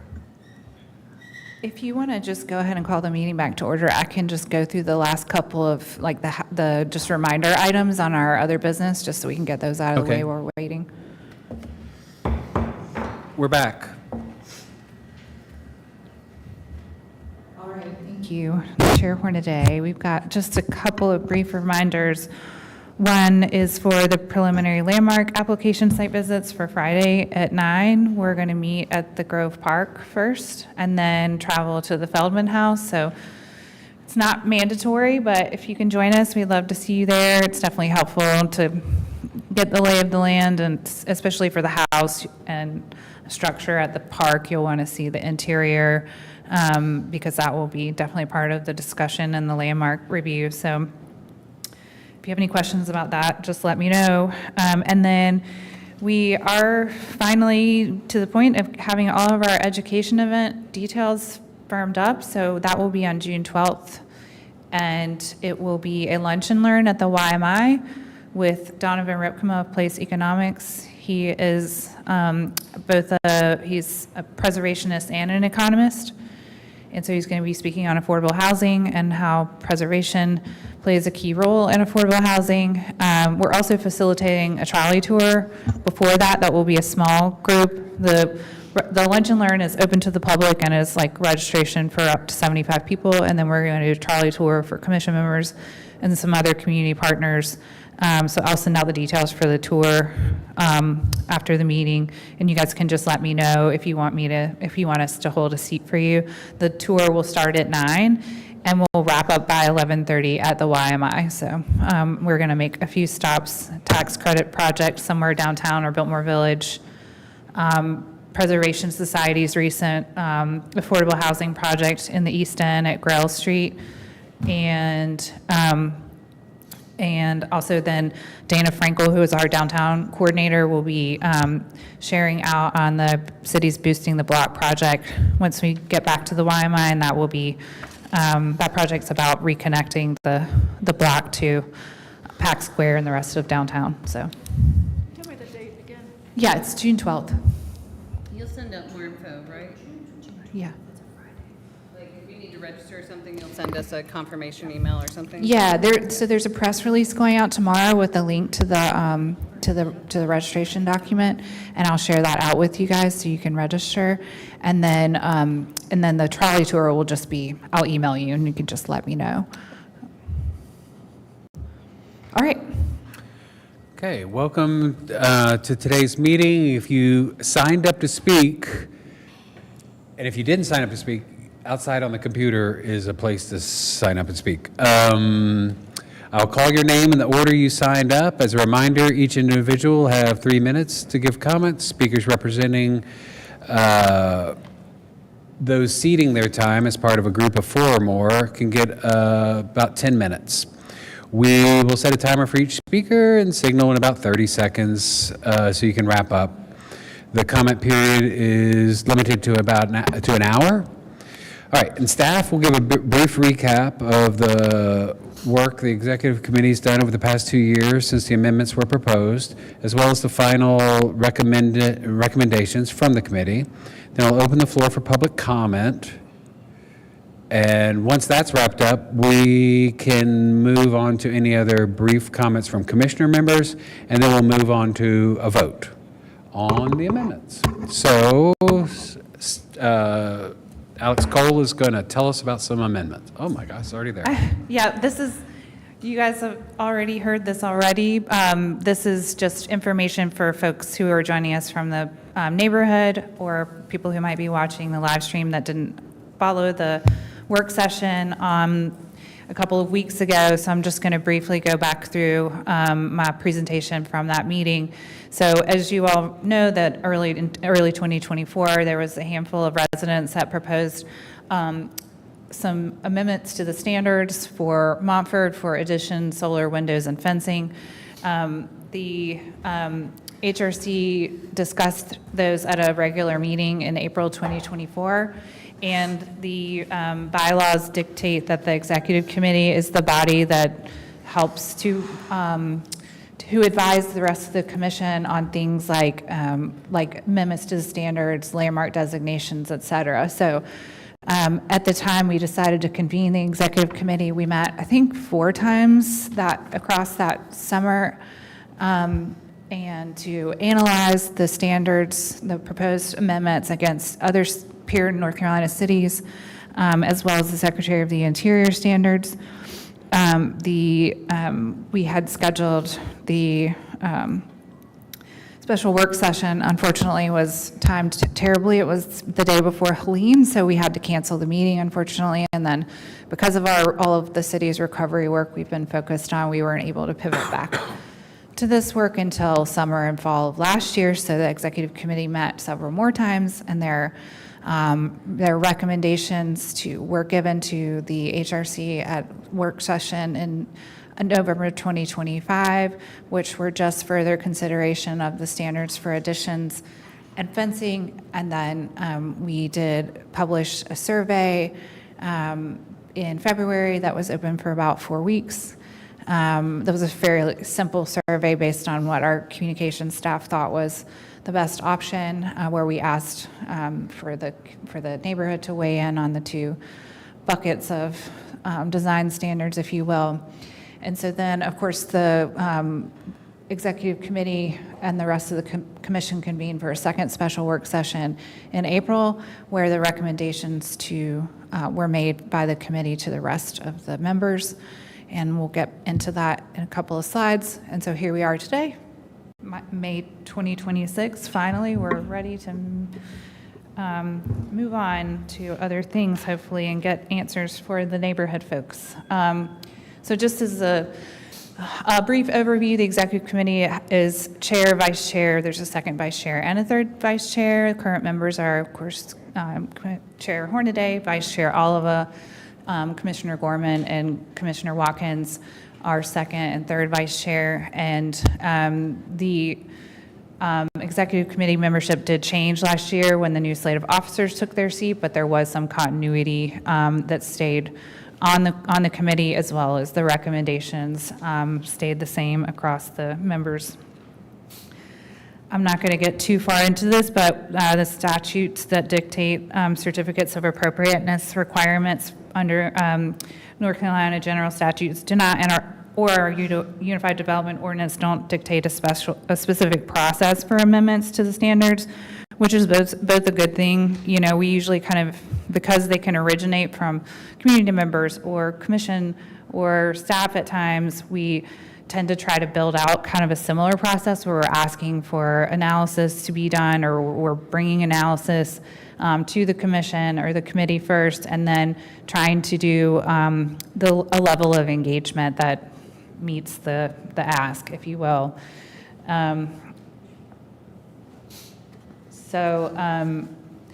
Proposed amendments are Amendment 1. This one was not something that was posed by the neighborhood. This was something that the executive committee recommended. They wanted to make sure, they thought it was important to make sure that there was some awareness that the standards were rooted into the historic narrative as far as the way that the district is described. So this is a change to page 11 to make a small change there. And before I skip over it, because I didn't include it in my slide deck, I wanted to note something that Commissioner Humphreys mentioned about standards versus guidelines. I know that's confusing because our documents refer to both.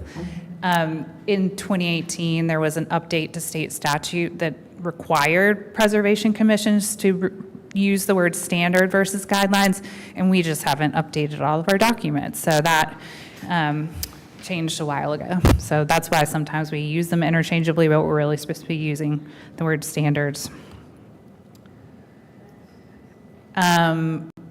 Proposed Amendment 2. The committee, after their analysis and careful consideration, really felt like there was a need to, that it was still more subjective as far as the design, consistency, and location. They felt like fences should still be reviewed via major work application, given their subjectivity. And that also, just to tie it back to state statute, state statute is really like minor work. Staff has to be like super duper clear in what we're approving. Like there can't be very much subjectivity. Sorry, I'm starting to get tongue-tied at the end of the day. So they just made some clarifying language on both pages. They did, just FYI to you all, take out the language that was added, I believe, to number 7 from the last meeting that seemed to give some commission members a little bit of heartburn in terms of the case-by-case basis language, so that was eliminated. And then Amendment 3, addition. So the draft addition amendments, well, all of them are in your folder, so hopefully you had a chance to review those. This hasn't changed since the work session. So with that, I will be done with my brief recap and let the folks who are here to share their thoughts with you jump in. Thank you very much, staff, for walking us through that. So now we're going to open up the floor for public comment, and we have 4 speakers signed up. Paul Templeton will be first, followed by Susan Loftus. 3 minutes? For 3 minutes, yeah. So we're going to...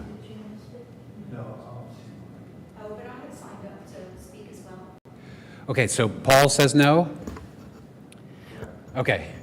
Our sign-in person had to leave, and so they may not have gotten everybody, so if you want to just go down and call the name, and if they're not here, Okay, then. Susan Loftus. Yeah. You want to go first? Tell us who you are and come up here and start talking. I signed up with a gentleman, but I guess he left. My name is Eleanor Green, and I live Wait till you get to the microphone. Get to the mic and then. All right. Time. My name is Eleanor Green. I live in Montford on Chestnut, which is a very busy street. When we purchased our home 4 or 5 years ago, the front yard was half partially surrounded by a tumble-down, rusted chain link fence from maybe 1960s or whatever. It needed to be replaced because it was only partially there. Half the yard was fenced and the other half was not, because the fence had gotten apparently knocked down by a tree or a car or something, and the owner never replaced it. So fortunately, thank you for allowing us to have a fence. It's very nice, and we didn't have to completely redesign the existing front yard to accommodate an open area, because the existing front yard had a 1-foot low brick planter that was just behind the fence. It would have been a trip hazard for anybody walking along without a fence there, and so we would have had to remove it for insurance purposes. So again, thank you for allowing us to have a fence, and my dog thanks you too, because Chestnut is rather busy. I primarily just have questions, and I don't know if y'all can answer. I would hope so, because I know that you've spent a lot of time on this. But primarily, who are the vistas and views for? Is it for the residents, or is it for, Lazoom bus tours? Is it for passersby? Who is the view and the vista for? Is it for me to look out of my home and just to see all my neighbors' houses? Or is it contributing something to the neighborhood? And then the other question that I had, I know I've only got 3 minutes. Do the Montford residents get to vote on this, or no? Is this just for the committee to make those decisions? I would imagine that all of you have some kind of background as architects and historians and preservationists. And so that's great. If we don't get a vote, I would assume that y'all have that in mind. Clearly, privacy security doesn't come into it whatsoever. I appreciate that. You have 30 seconds. 1900s, there wasn't as much going on. Now we have things like the Montford Stalker. My fence actually served as a community bulletin board for about 6 weeks after Helene hit. We had Post-it notes up, people could leave messages, we did food giveaways, we had a charging station. So the fence actually served a purpose. And does the clarifying language make it easier to deny fence requests in the future? Time. Thank you. Very good. Okay, the next person who wants to talk can come up. Are we not answering questions right after? No. Egerton, and I've lived in Montford for 40 years. I worked on the revision that occurred about 2010, and we were told at that time by Stacy Merton that the standards were our standards, as long as we did not go afoul of the Department of the Interior standards. And I just want to ask if that has changed, and if so, why and when and how. I think you know that the community survey showed 83% of the community that responded were in favor of front yard fences, and 76% in the HRC poll were in favor of front yard fences. So I would hope that we could continue to work together to allow people to have front yard fences with the expertise of this commission and the staff. Look at the fences, try to pick a fence that matches the house, matches the terrain at the house, the topography, and allow people to have front yard fences if they need or want one. Thank you. Thank you very much.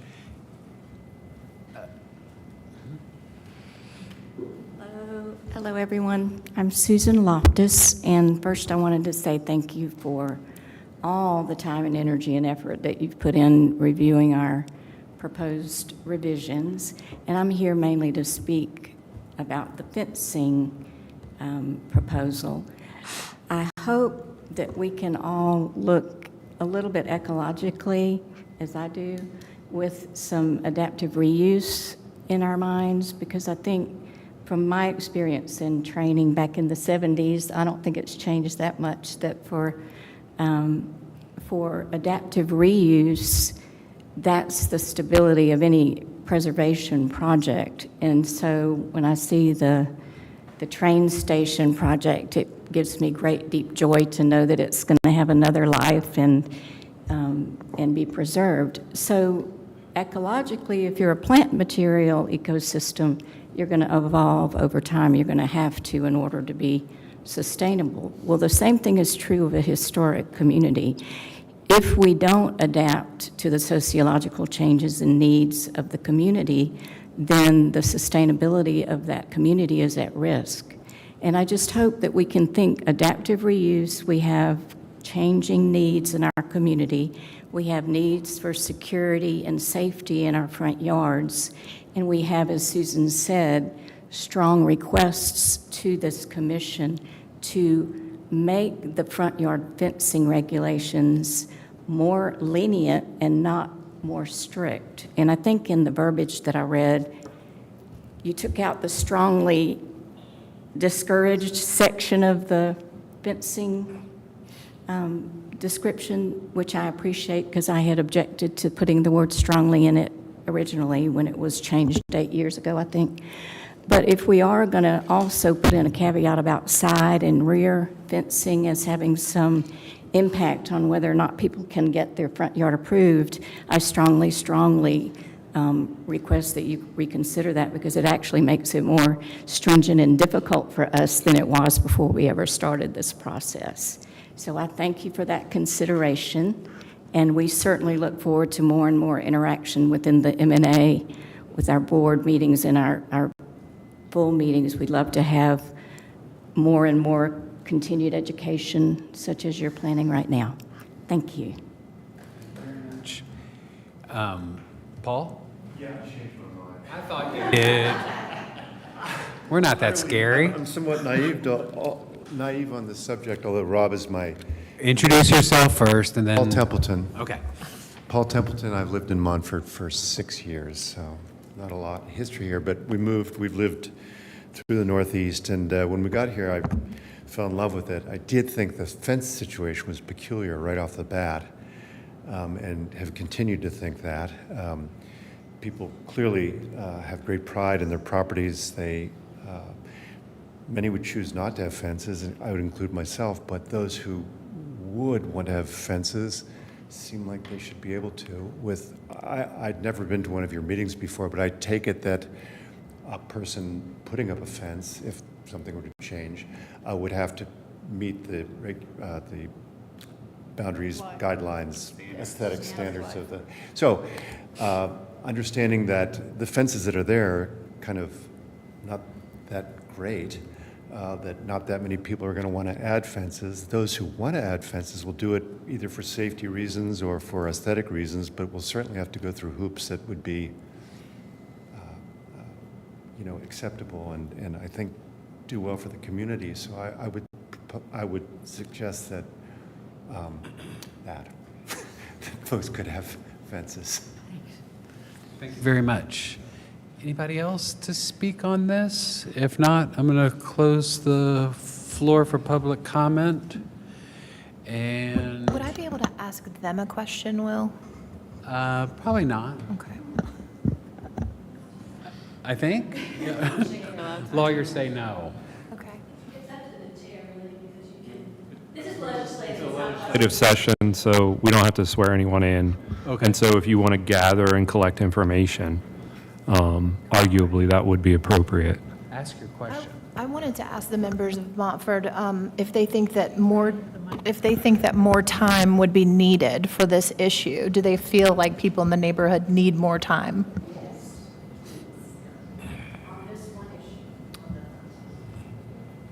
Thank you. And what, so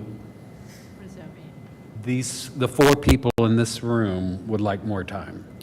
I wondered if the community overall would want more time to look at the fence issue, because we have our amendment and everything, and like we're ready to proceed. Yeah. But I know that some people. 2 years. That some people feel like maybe not enough people were able to come today to speak, that maybe more people might want to come in June to speak. I don't know. I'm just trying to get the feel of the community, since like one of the members said they're their standards as long as they, it's for the Montford community as long as they, go back to the historic standards. We want them to fit as much as we can. Okay. Any other commissioner comments?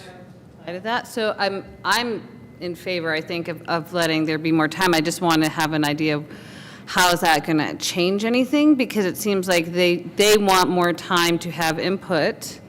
Is that what I'm getting? And so how would we do that? What would that look like? Because just having more public comment isn't necessarily going to change. Does it matter? Hold on for a second. Maybe if we talked about, there wasn't much talk about, the amendment that's being proposed, this exact wording wasn't up until a few days ago on the website. I have tried to send it out to our listserv, but our listserv is only, I don't know, maybe 40% of the neighborhood. Could we talk about how this particular language has been broadcast to the community so that they can digest it and decide if they want to come in and comment today? Like how was the community to know exactly what was being proposed and what was being discussed today? How has that been? Well, I believe the MNA, or the Montford Neighborhood Association circulated. Yeah, it was shared. It was shared with the board president and vice president. They've been looped in the entire time. It was also, our survey was shared on Nextdoor in addition to being linked in the neighborhood newsletter. You're talking about the survey that was done before the amendment was, before there was a draft. Yes, but I'm, in my opinion, like the fences, the question that was asked of the commission about fences was basically like saying that fences should be reviewed by staff, not the commission. And I think that we did ask that question. And I think that's like. I'm sorry, you asked what question? If fences should be reviewed administratively or by the commission, and what we're saying is not different than what the standards say right now. Like we're not, I think that was a couple of the comments, it's like, are you making it harder to approve fences in front yards? And I would say no. We're just not changing the review process is all it is, so. Okay, well, I don't want to jump the gun on the substantive discussion, but as far as the notice issue goes, I think a normal legislative process, there would be a draft that would be published out to the community, and there would be an opportunity to come in and comment on that draft. The public could not have had this draft for more than a week because it hasn't existed for more than a week.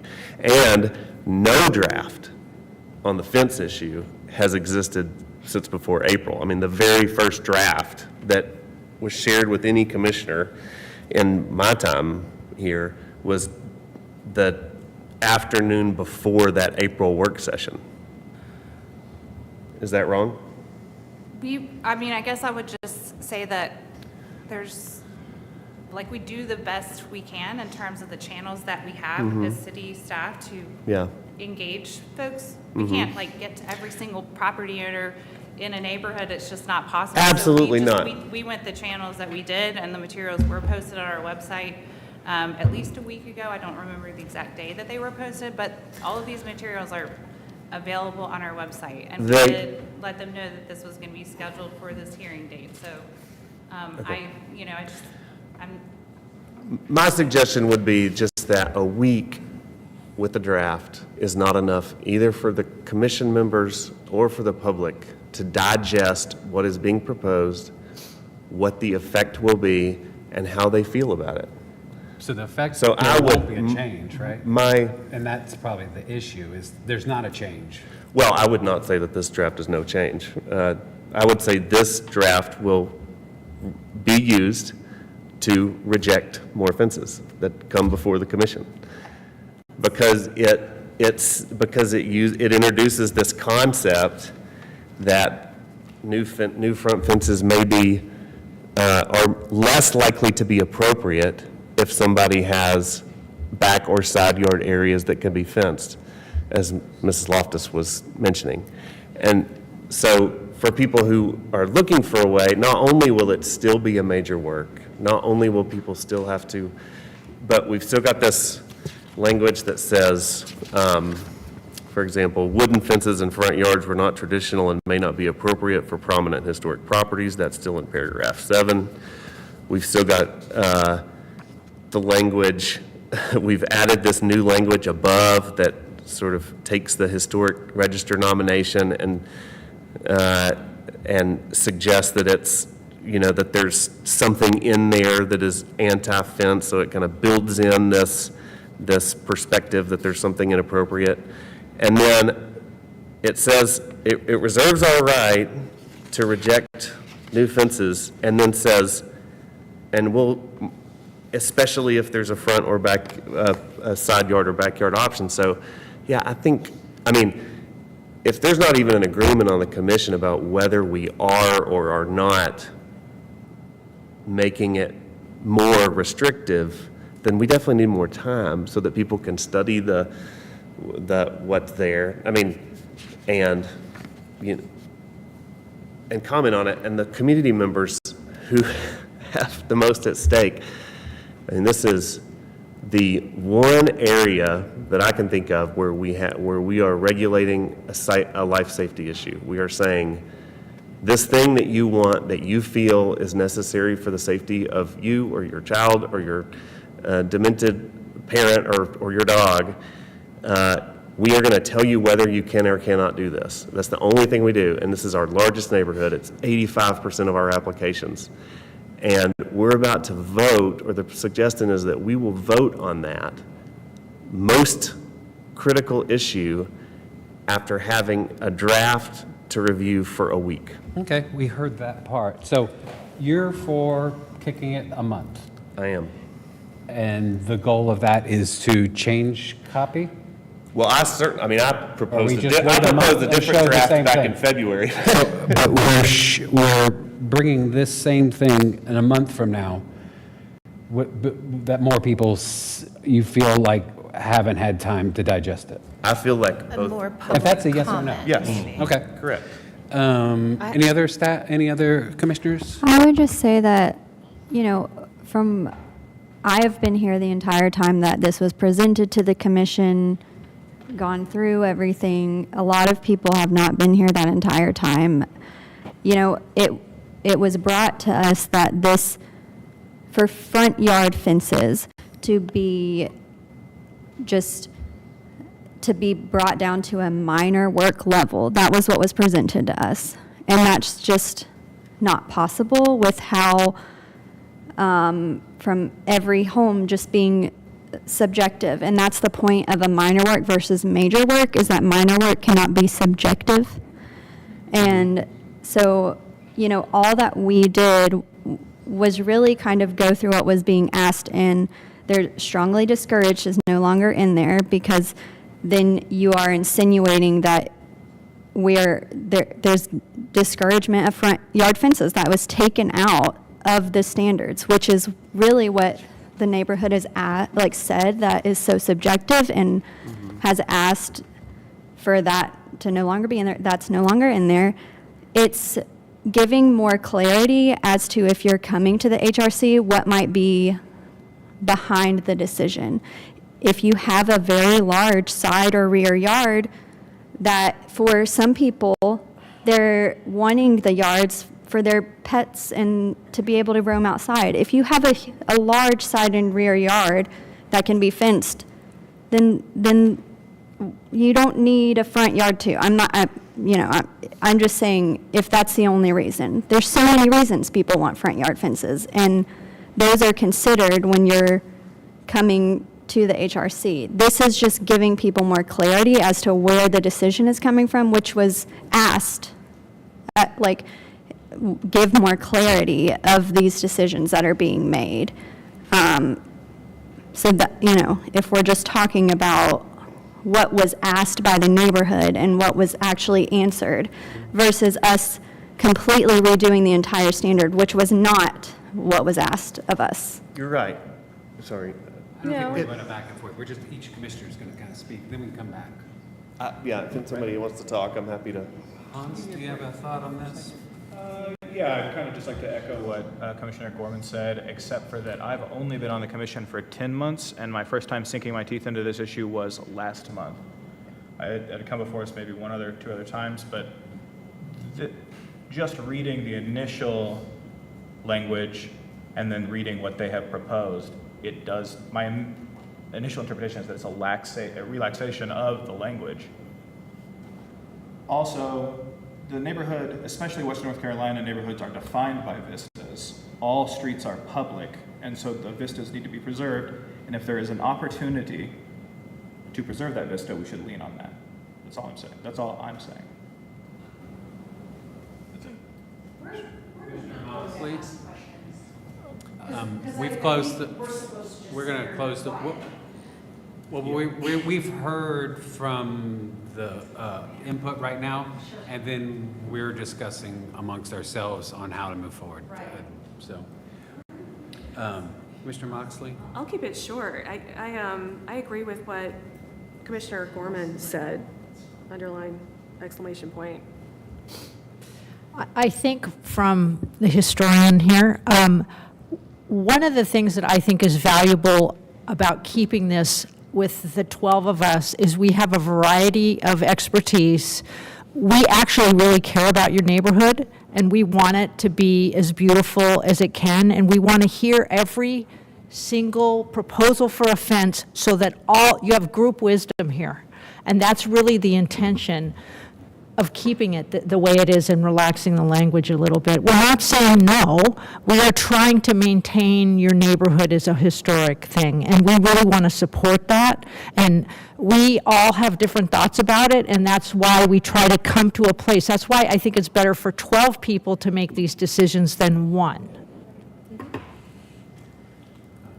Yeah, just to answer, I believe Ms. Egerson's question, or no, wait, I'm sorry. Ms. Green's question, she said, did we get to vote?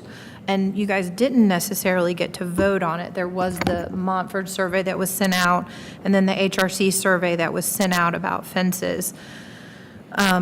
So that, hopefully that answers the question. And we've just been talking about changes for a couple of years now, and based on the residents from 2024, like Alex mentioned in the beginning.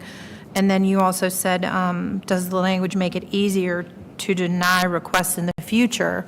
I guess the board is sort of a split on that because most of us feel like Alex and staff are not going to review the fences in the front yard because that's sort of like a black and white thing. They review what's easy, like does this door fit with this house, yes or no? That's easy stuff.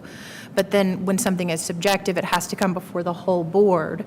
And we're made up of volunteers from the community with interest in architecture. Like I'm a real estate broker and Leslie's a builder. Rob's an attorney. We're not all architects or experts. I've served for 5 years now on the commission, so we just do our best to interpret the standards. That's like our Constitution, and we interpret those standards like the president interprets the Constitution of the United States, and some people interpret it more strictly, and some people interpret it more loosely. But that's why we usually have to come to a consensus, or we can have a split vote on something, for example, and like 5-6 vote or whatever. While you're thinking, is there a change in the fences that you would like to see?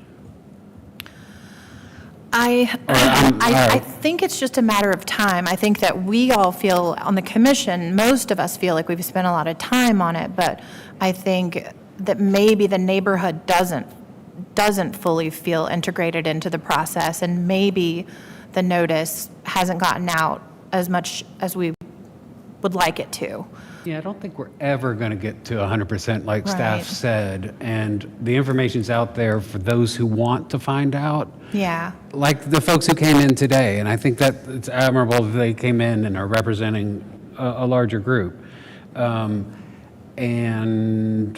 that's why I was curious if they felt like they needed more time, or if they felt like more neighbors would come if we gave more time, for example, because we didn't know. I know the executive committee, we talked about, would we need to dedicate like a whole session to this, or have a special HRC session? I think we just planned on this going And I maybe know- as long as it needed to. I would just note. Wanted to wrap it up by summer. Subcommittees can't be formed pursuant to new rules. The rules of procedure for changing the amendments assigns the task to the executive committee. The executive committee brings forward rule proposals to the full commission, and the full commission votes on it. And that process has been followed. This meeting with the notice about the rule proposals and the votes thereon has been properly noticed. Okay, I do want to step in on there because that's on the legal issue. I think what you're suggesting let me just clarify. To the extent you're suggesting that all amendments have to originate from EC and come through EC, that's not true. That's not in our rules. In fact, So Article 567A assigns to the executive committee the task of dealing with rule amendments. I think one of the first pages of the Montford standards indicates that members of the public can submit a request for an amendment in writing. Or members of the commission. Correct. That's a request for an amendment. How that happens is defined by the rules of procedure. And where are you looking? I mean, anyway, everything the executive committee does under our bylaws is subject to the pleasure of the full commission. Every single thing. The executive committee doesn't have plenary authority on anything. They have the authority granted by the rules, and the rules are requiring them to bring the amendment to the commission for a vote. Okay. Which is the matter on the table being debated right now. They don't require them to bring something to give it to us 24 hours before a work session, then change it right before and put it on the website a week before, so that the commission members and the committee members have a week to think about, what is this? What are they trying to do? How is this different from what we were trying to, a community needs time to digest it. We need time to digest it. And so, but let me, I don't want to get too far off on process, because I want to talk about substance, but as a brief reminder of how we got here, the community asked us to relax the standards. We reviewed standards in other communities, and the executive committee reported back that us and Charlotte were the only ones who do this. We are the only ones who tell people that if they want a new fence in their front yard, they have to come to us. In every other historic district outside of Charlotte and Asheville, they can just do it through a minor work. You can make that process clear. You can make it unsubjective. You just say, here's the standards for what a front fence can be. It can be this high and this material. that's what and we're nothing voting else. on. That's what And we're voting on no, today. No, I'm talking about. We're not? I'm going back to why does this have to be a major work? Is there something about front Understood. fences that's inherently subjective? We do all kinds of other things by minor work. In fact, Robert, you've let us all know your opinion, not even just today, many other times. well, I the members think of the at, public, I like, think, deserve to hear it. I'll just look. They like can hear it everything- on our special work sessions. They can watch it and hear what you have to say there as well. I'm going to respond to what Sue said. I know you all, everyone here wants Montford to be the best that it can be, as beautiful as it can be. But we are not an HOA. We are not focused on making the neighborhood beautiful. We're focused on making it historically appropriate. And there is nothing in the historical record of Montford that anyone can point to that says front fences were inappropriate. It just doesn't exist. I have looked, and I have asked everyone I could think to ask. And all of the discussion in previous meetings here and in the executive committee, which I listened to, all of that discussion was tainted with this presumption that there was something in the Presumptions yourself throughout. So we're just, Commissioner Bowen, Do I have a second where I can kind of share some Of thoughts? course. Okay. I think, not to air dirty laundry, but our last work session did not go as many had hoped, and as a result, we are perhaps one less person here today, is my understanding. So that is concerning, and I think we need to take a second to address that was not the work session that this deserved. I think that, yes, we've already put 2 years into this. Why not give it the time it needs to make that time count? So having only a week to have like real public input, or to allow like us commissioners to actually like really have a work session that is beneficial, that we all walk away feeling heard and respected and really understanding where we get to, so that we don't all feel like anybody's pushing anything on us. I think that we need to perhaps wait, give the public some time, maybe have another I don't know if June is the right time to have another public comment, or if that is something where we try to go to a community meeting that is in their neighborhood and they have the floor to tell us what they want and we just come and attend. This is just me spitballing.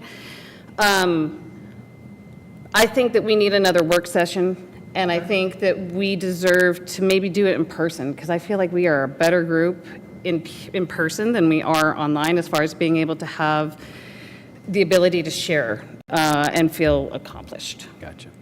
Commissioner Holt, how do you, are you Yeah, I'm, ready to because vote, I've been on a little over a year. I think we came on the same time. And I hear the 2-year piece, but again, I agree. If it's been 2 years invested and now we have a lot more opinions that are coming forward, so. But our choice, what we were asked to solve or to address was make fences a minor work. Yes. And staff is saying that's not the way to do it. And so leaving it a major work, we can make the same consideration, use staff the same way that we would as a minor work, and get that information from staff that how they feel about that style of fence, that property, and then make a decision. And it's just a thoughtful way. I don't see it us not answering what the community wanted, which was make it a minor work. I don't think we can make it a minor work. And that's what, How many, if there is, how many acceptable styles of fencing are there it's in the standards, and it's in the standard? 3 or 4, and it's, And if front fences are allowed and someone wants a front fence, then that's what they're to select from, right? right.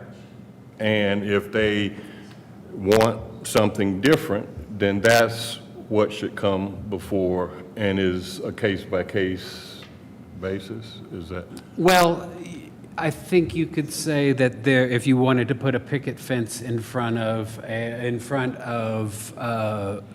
the Francis, is that right? Apartments? That might look weird. And that might not be the appropriate fence there. So it's not quite that easy. And I don't need to, so I'm just trying to understand, you want fences to be a minor work. I don't think we've had a chance to really discuss it. I don't feel like our work session gave us that chance to have that conversation.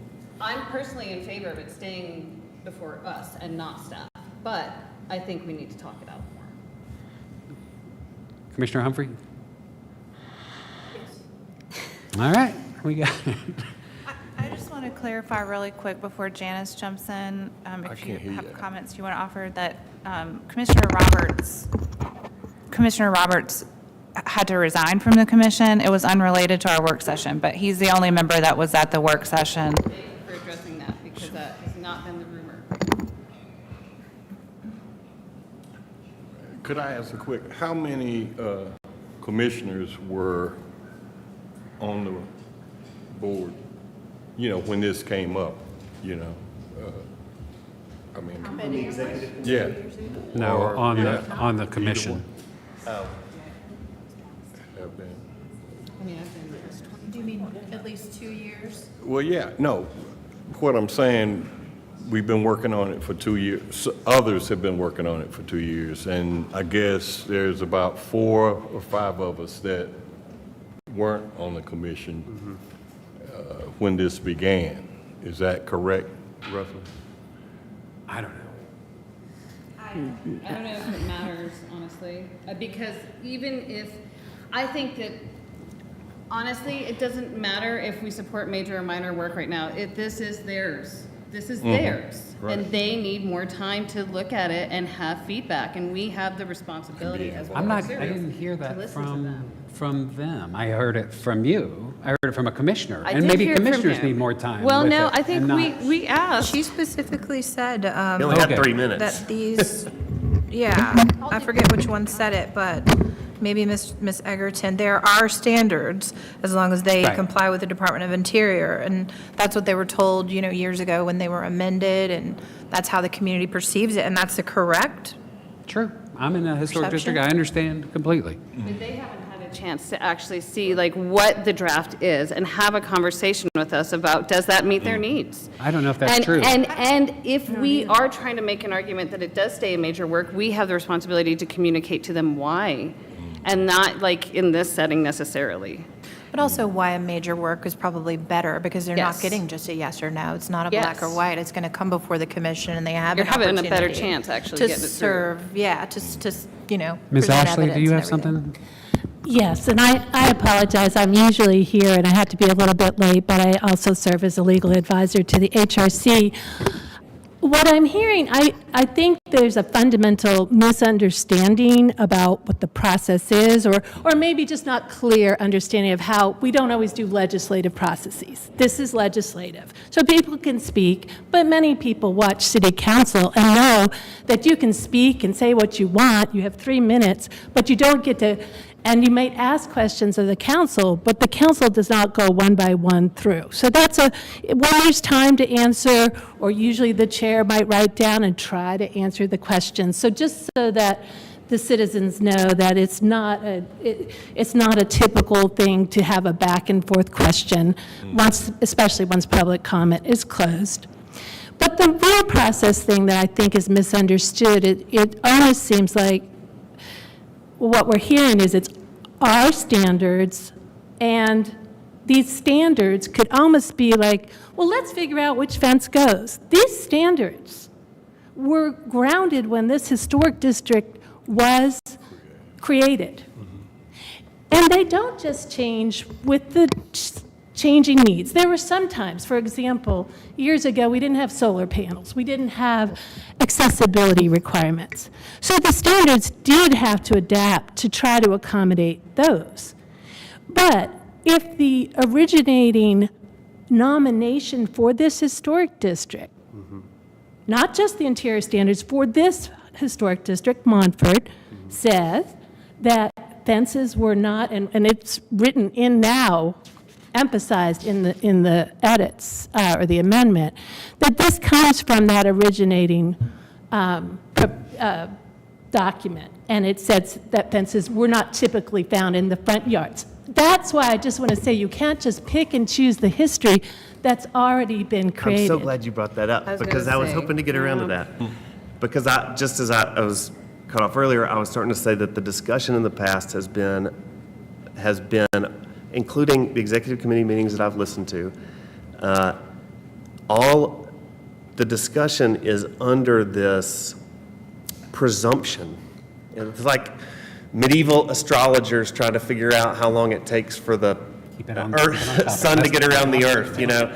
The presumption was that, exactly what you just said, that there was something in the National Register nomination. It's not a presumption. It is the Montford Historic District standards were created not by the state, but by applying an application, and that's required by state And I'm statute. sorry I didn't copy you. I'm sorry I didn't copy you when I it's sent all not. my slides out to the executive committee, because one of the things that I put in there was an appendix to the original standards from 1981. We called them design guidelines, and which specified a wide array of fences that you could have and add in your front yard as a minor work, as long as you chose certain designs.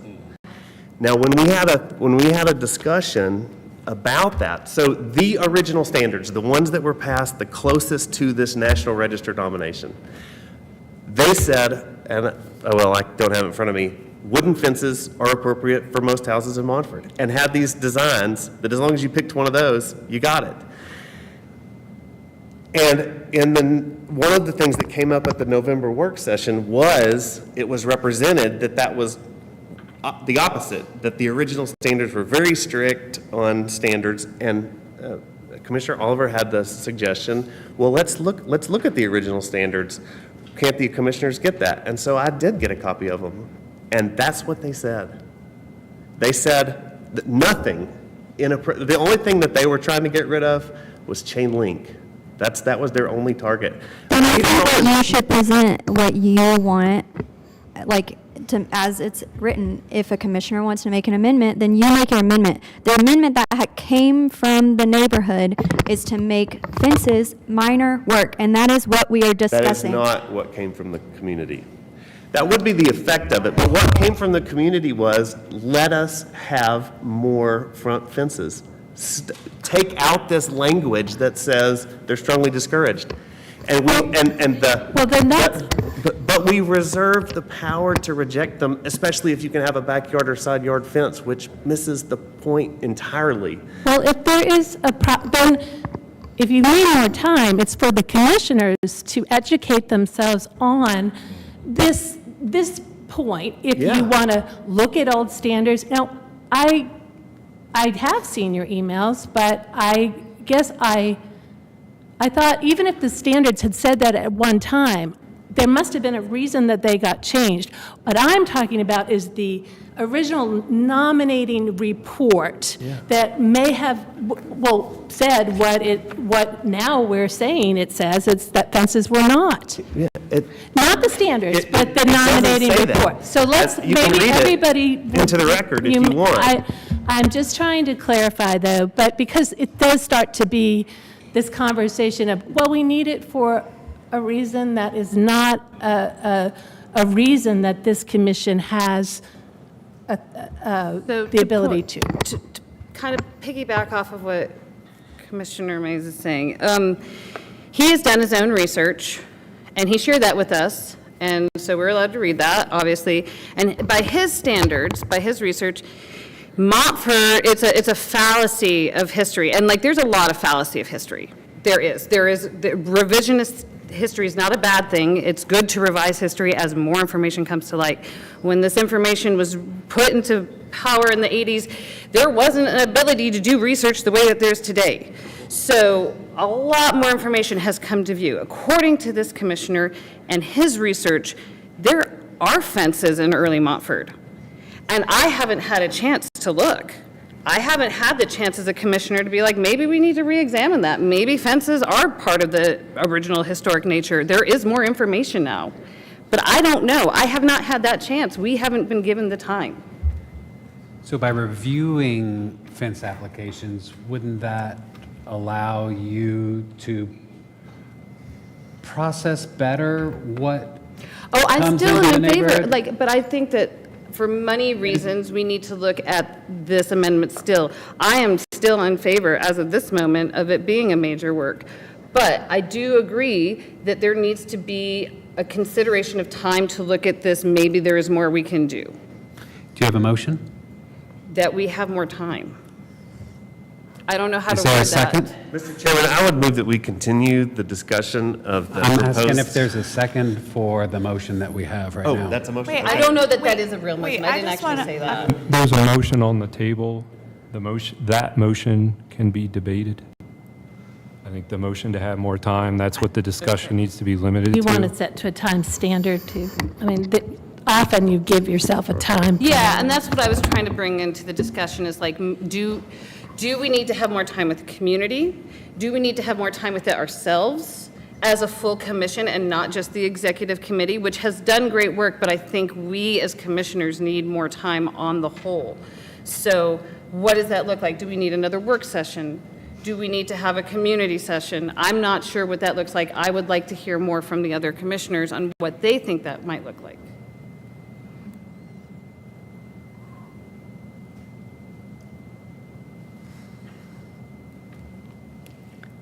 So what is that? Or one part of that question that we can bite into. Do we need more time to work this through as a commission? And if so, how long and what does that look like?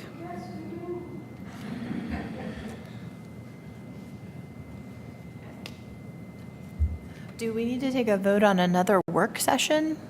'Cause I guess That's what the motion is on the table. There's like A, B, No, the motion there are on a the few table is options. to, quote, have more time. More time. I think Commissioner May seconded that motion. I'm not sure. There was a lot of talking.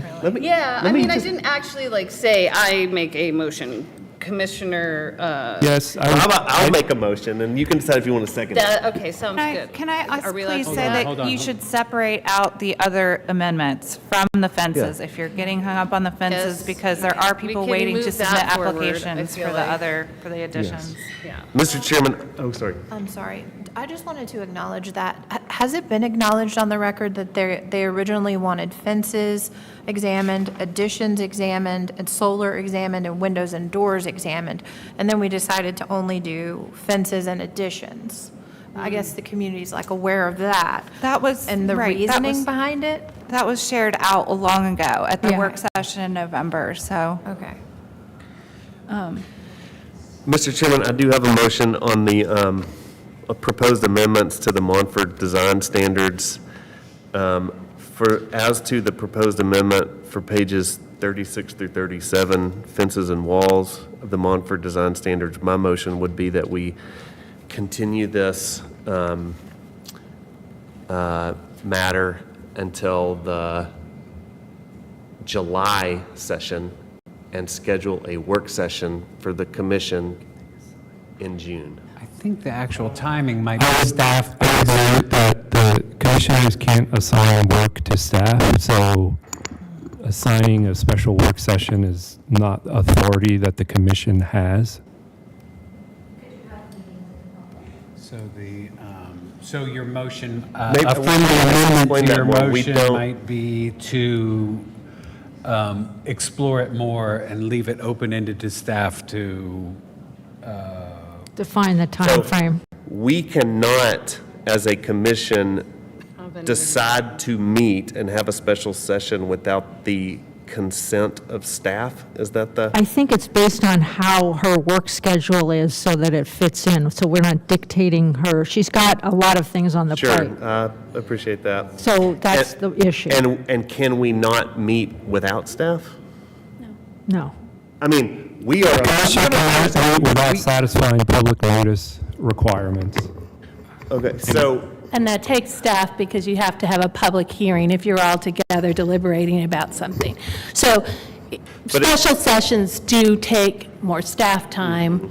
Now, if you want to make sure this is on the agenda for next time and allocate time to it and say what information you would either want from the public or What about, the fact that we're a city-county commission and somehow we're like under the restrictions of the city is so confusing to me, but. Staff is supposed to support us. Like, I will say that, like, that is part of their job, is to support us. And so them having another meeting, I understand we cannot dictate when, but I think if it calls for it, it's not like we're I think this is a asking too much. decision that has come down from city council following Helene and the reduction of the commissions. So that, But we're a little quasi judicial, so I feel like What we're if in a there little were, different. what if there were a because it just seems to me like, I keep thinking there has to be a. motion, Sorry. is there a motion that the commissioner would like We're to make? moving towards, but with an open-ended timeframe, I Open-ended think timeframe. that would allow staff is what is about. I don't think we need to rush I it. think we've heard your suggestion of what you would like to see happen, and we've taken that into advisement, and then we'll go back to the drawing board and figure out what the next steps are, and we'll come back to the executive committee, and maybe this stays on the June agenda, maybe we need to schedule another special work session, but I think it should be up to the executive committee to work out what our next steps. Well, no, this is the Historic Resource Commission. And the full commission can decide when it wants to reschedule this thing.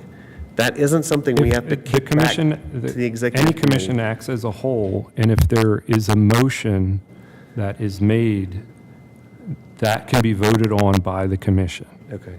My motion would be made that we continue this to the July meeting. Is there a second? I'll second. I think the first motion, though, that needs to come back from what Alex was originally saying, that, is this fences? Is this what we are continuing? So we need to separate them out initially. I and did then- specify that. Vote on the other three. Are we good That was in the motion. on that? Yeah. That motion can be voted on. Okay. All in favor of the motion to move this back a little bit to July? to move the amendments regarding fences. Amendment only regarding Regarding fences, not fences page to the 11 July and the HRC. additions section.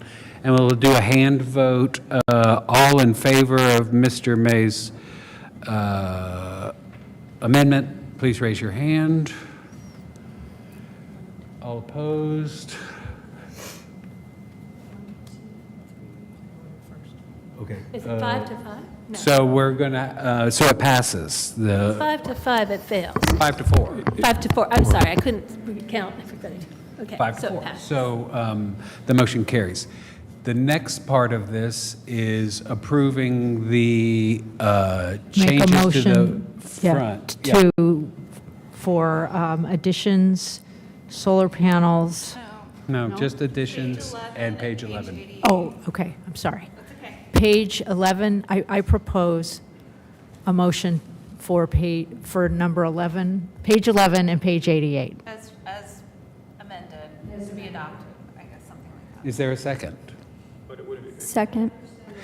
Where it's for the additions, approving of it as is, and the rewording of page 11. Second. All right.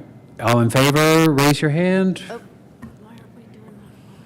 All opposed, raise your hand. That carries unanimously. Great.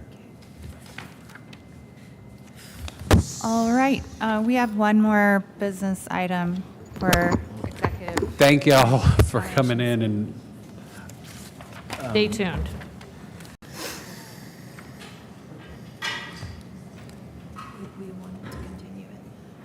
the Education Executive Committee nomination part.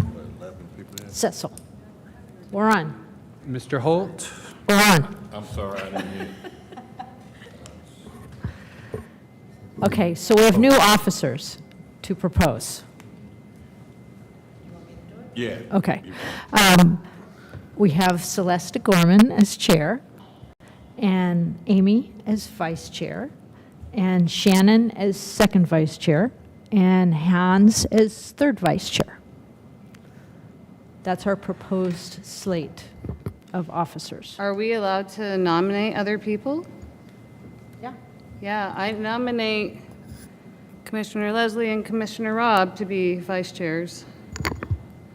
I want them to be on the, no, like the sub-vice chairs, like the littlest people on there, you know, like no, not trying to put you in any. There's a second and a third vice Yeah, chair, yeah, so I yeah. assume she's. Lesser vice chairs. That's, So who would you like to kick off? I think that Commissioner. yeah, who are you I'm going not to? necessarily trying to kick off anybody. You I just have to just, say who they're replacing. I don't necessarily want to have to say that. I don't know the validity of anybody versus anyone, but I think that they bring some perspective that has not been, that deserves to be on the executive committee.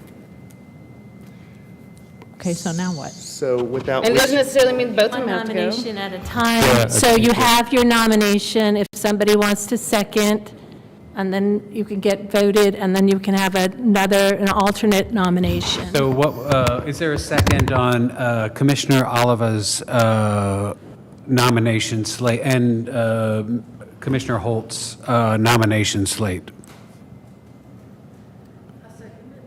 We have a second from Commissioner Humphrey. And all in favor, say aye. Aye. Raise your hands. This might have to be a hand vote. For aye? Aye. Aye for the executive committee nomination. For the slate. For the slate that they voted for, Yeah. that they presented, like you're voting in. And okay. opposed is Me? So two. I am opposed, yeah. Okay. So that passes the slate of executive committee. All right, what's next, Alex, on the cavalcade of fun? What about the tree? You're working on trees, too. I assigned that to you. Sorry, Matt. You didn't assign, Yes, you I asked. reached out to them, and I need to get back with you on that, so I will circle back on Okay. that. I feel like that's a punishment. And marking trees, hold on for a second. Hey. Order in. A number of commissioners went to the old tree on the white township oak. tree, Gotta say its name. the white oak, and it was a very nice event. And they approached, just so you all are familiar with what's going on, they approached us as if the HRC is approving landmarking trees, and they brought some very compelling paperwork, and so we're investigating how to landmark Asheville's first tree, this 400-year-old white oak, which is really kind of neat. And that's all Is anybody else Wait, have I want to know comments? when are you going to be here with us next month, or? I have, Sorry, can we stay on this topic real quick so Yeah. Matt and Janice can jump in on because someone Okay. at that event asked you an ordinance question about whether it was the HRC Oh, right, or that's right. what the process was for designating historic trees. So I reached right, out to it's Lisa. in the city. So, yeah, I think there was a reference to historic landmarks. Historic landmarks are not organic matter, so they're not going to be trees. So I think it's like Chapter 8 or something. The city council has the city council has authority to designate a tree as historic. There is no process outlined in the ordinance for actually doing that. If a tree is designated historic, the Public Works Director gets authority to limit and control what happens to that tree, even if it is located on private property. They can limit whether it's trimmed or cut or touched at all. So I am one of the people who has done a lot of research on this tree. It is probably the oldest living thing in this county, and it directly dates back to our history with the Revolutionary War. So if this is America 250 and all that jazz, this tree could be a really great way for the city to have low-hanging fruit to say, America 250, this tree. I actually believe that the tree is the oldest white oak tree in the country. So I asked the Treasured Tree Commission, and they do not know that there's any tree older than it. Yeah, I mean, the So I research I think- did, the linden was the other oldest one, and it died. Or fell, So something. this is very much Tree is possibly. getting more and more better. Yeah, it is pretty cool. It's a pretty cool tree. There's a lot of cool history to it. I'm still doing research on it because it is such a landmark. It really is. So I think that if there's a way for the HRC to propose that council do this action, I make Maybe that's a in motion. conjunction with the tree, Right? urban forestry? What would we do? It is utterly undefined how council would designate it. I would suggest you would have to get in front of council, right? So how do you get in front of council to get that kind of thing on an agenda? I don't know if the HRC doesn't have any authority to give any kind of binding statement about the tree. They don't have, is it located in a historic district? It is in Hominy Valley on Sand Hill Road. It is not? It is not in the Okay. historic district. So I would suggest that the HRC doesn't have any jurisdiction over it at all. It is in the county, though, and we represent county as well as city. Is it within? It's in It the is city. it's in the city? Okay, so it is within the map. city. Located within a local historic district. Yeah. overlay Right, so we don't zone. have any jurisdiction, but we can ask council. Now, not to be personal, but I've already reached out to Alex because I am supposed to have coffee with the council person on other unrelated matter. Am I allowed to mention this to him? And be like, hey, you have the possibility of doing this? I don't see why not. As long as I'm very much open to, like, there's nobody here But would it's have a just problem. your- It's just me, but I also wanted, like, does anybody here have a problem with this tree? You should do it. No, I think what I said though in my response to you was just make sure that you let Yes. Bo know Yes, that you're acting in absolutely. your personal capacity when Yes. you talk to him. I mean, But- not that we don't support the tree being. No, removed, I'm just certainly saying, but not, like, if that's our only avenue, is that okay if I'm going to see him anyways, can I mention this? Yeah, I think, as I said, boards act as a collective based on a Yeah. vote. And Yeah. so nobody has voted to grant you the authority. I don't think anybody's going to, Yeah, we have no control I over don't think you're it. going to be like, hey, guess I'm here on behalf of the HRC. Yeah, I don't no, think no, that's a no, but- problem. But we talked about it, we agree that this tree deserves to have some recognition. And I can mention that. Okay. All right.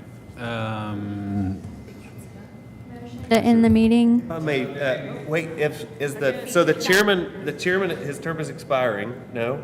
One more month. But he can serve until his replacement is named, or are you gonna be like a Supreme Court justice and say, I'm staying until my new That's the Fed. guy's here? That's the Fed. Oh, the Supreme Court justices do it too. Just voted on it. I'm not doing. You won't be the chair, but you're not gonna be here either? Well, if Will, since Will is not gonna be here, and you're gonna be here next month? Yes, I am going to be here next month. Are you Okay. not I'm here? still the officer next month. You are No, here he's next month. leaving. We're both Okay. leaving in August. Our July. 6 Never years mind. is up. I wanted, if it was your last, I thought you should You're get done in toasted. June? I should be done in June, too. No, you're not done till August because your county does things weirdly, but the new executive committee seats start July 1, which is the start of our fiscal year. Then Sue and Will serve until someone is appointed to their seats. You're stuck. And then also Will is kindly agreed to opt to function as in the bylaws, there's an at-large member of the past chair, so Will's gonna stay on with us as the past executive chair. committee. Like an You at-large agreed of to the- that, now you probably. Actually, it says ex officio. Ex officio. Can we enter that facial expression onto the record? Anybody else have any comments, questions, praises for the chair? Okay. You did a fabulous job. At 7:12, is there a motion to close the meeting? Motion to close the meeting. Second by Gorman. Second by Mock.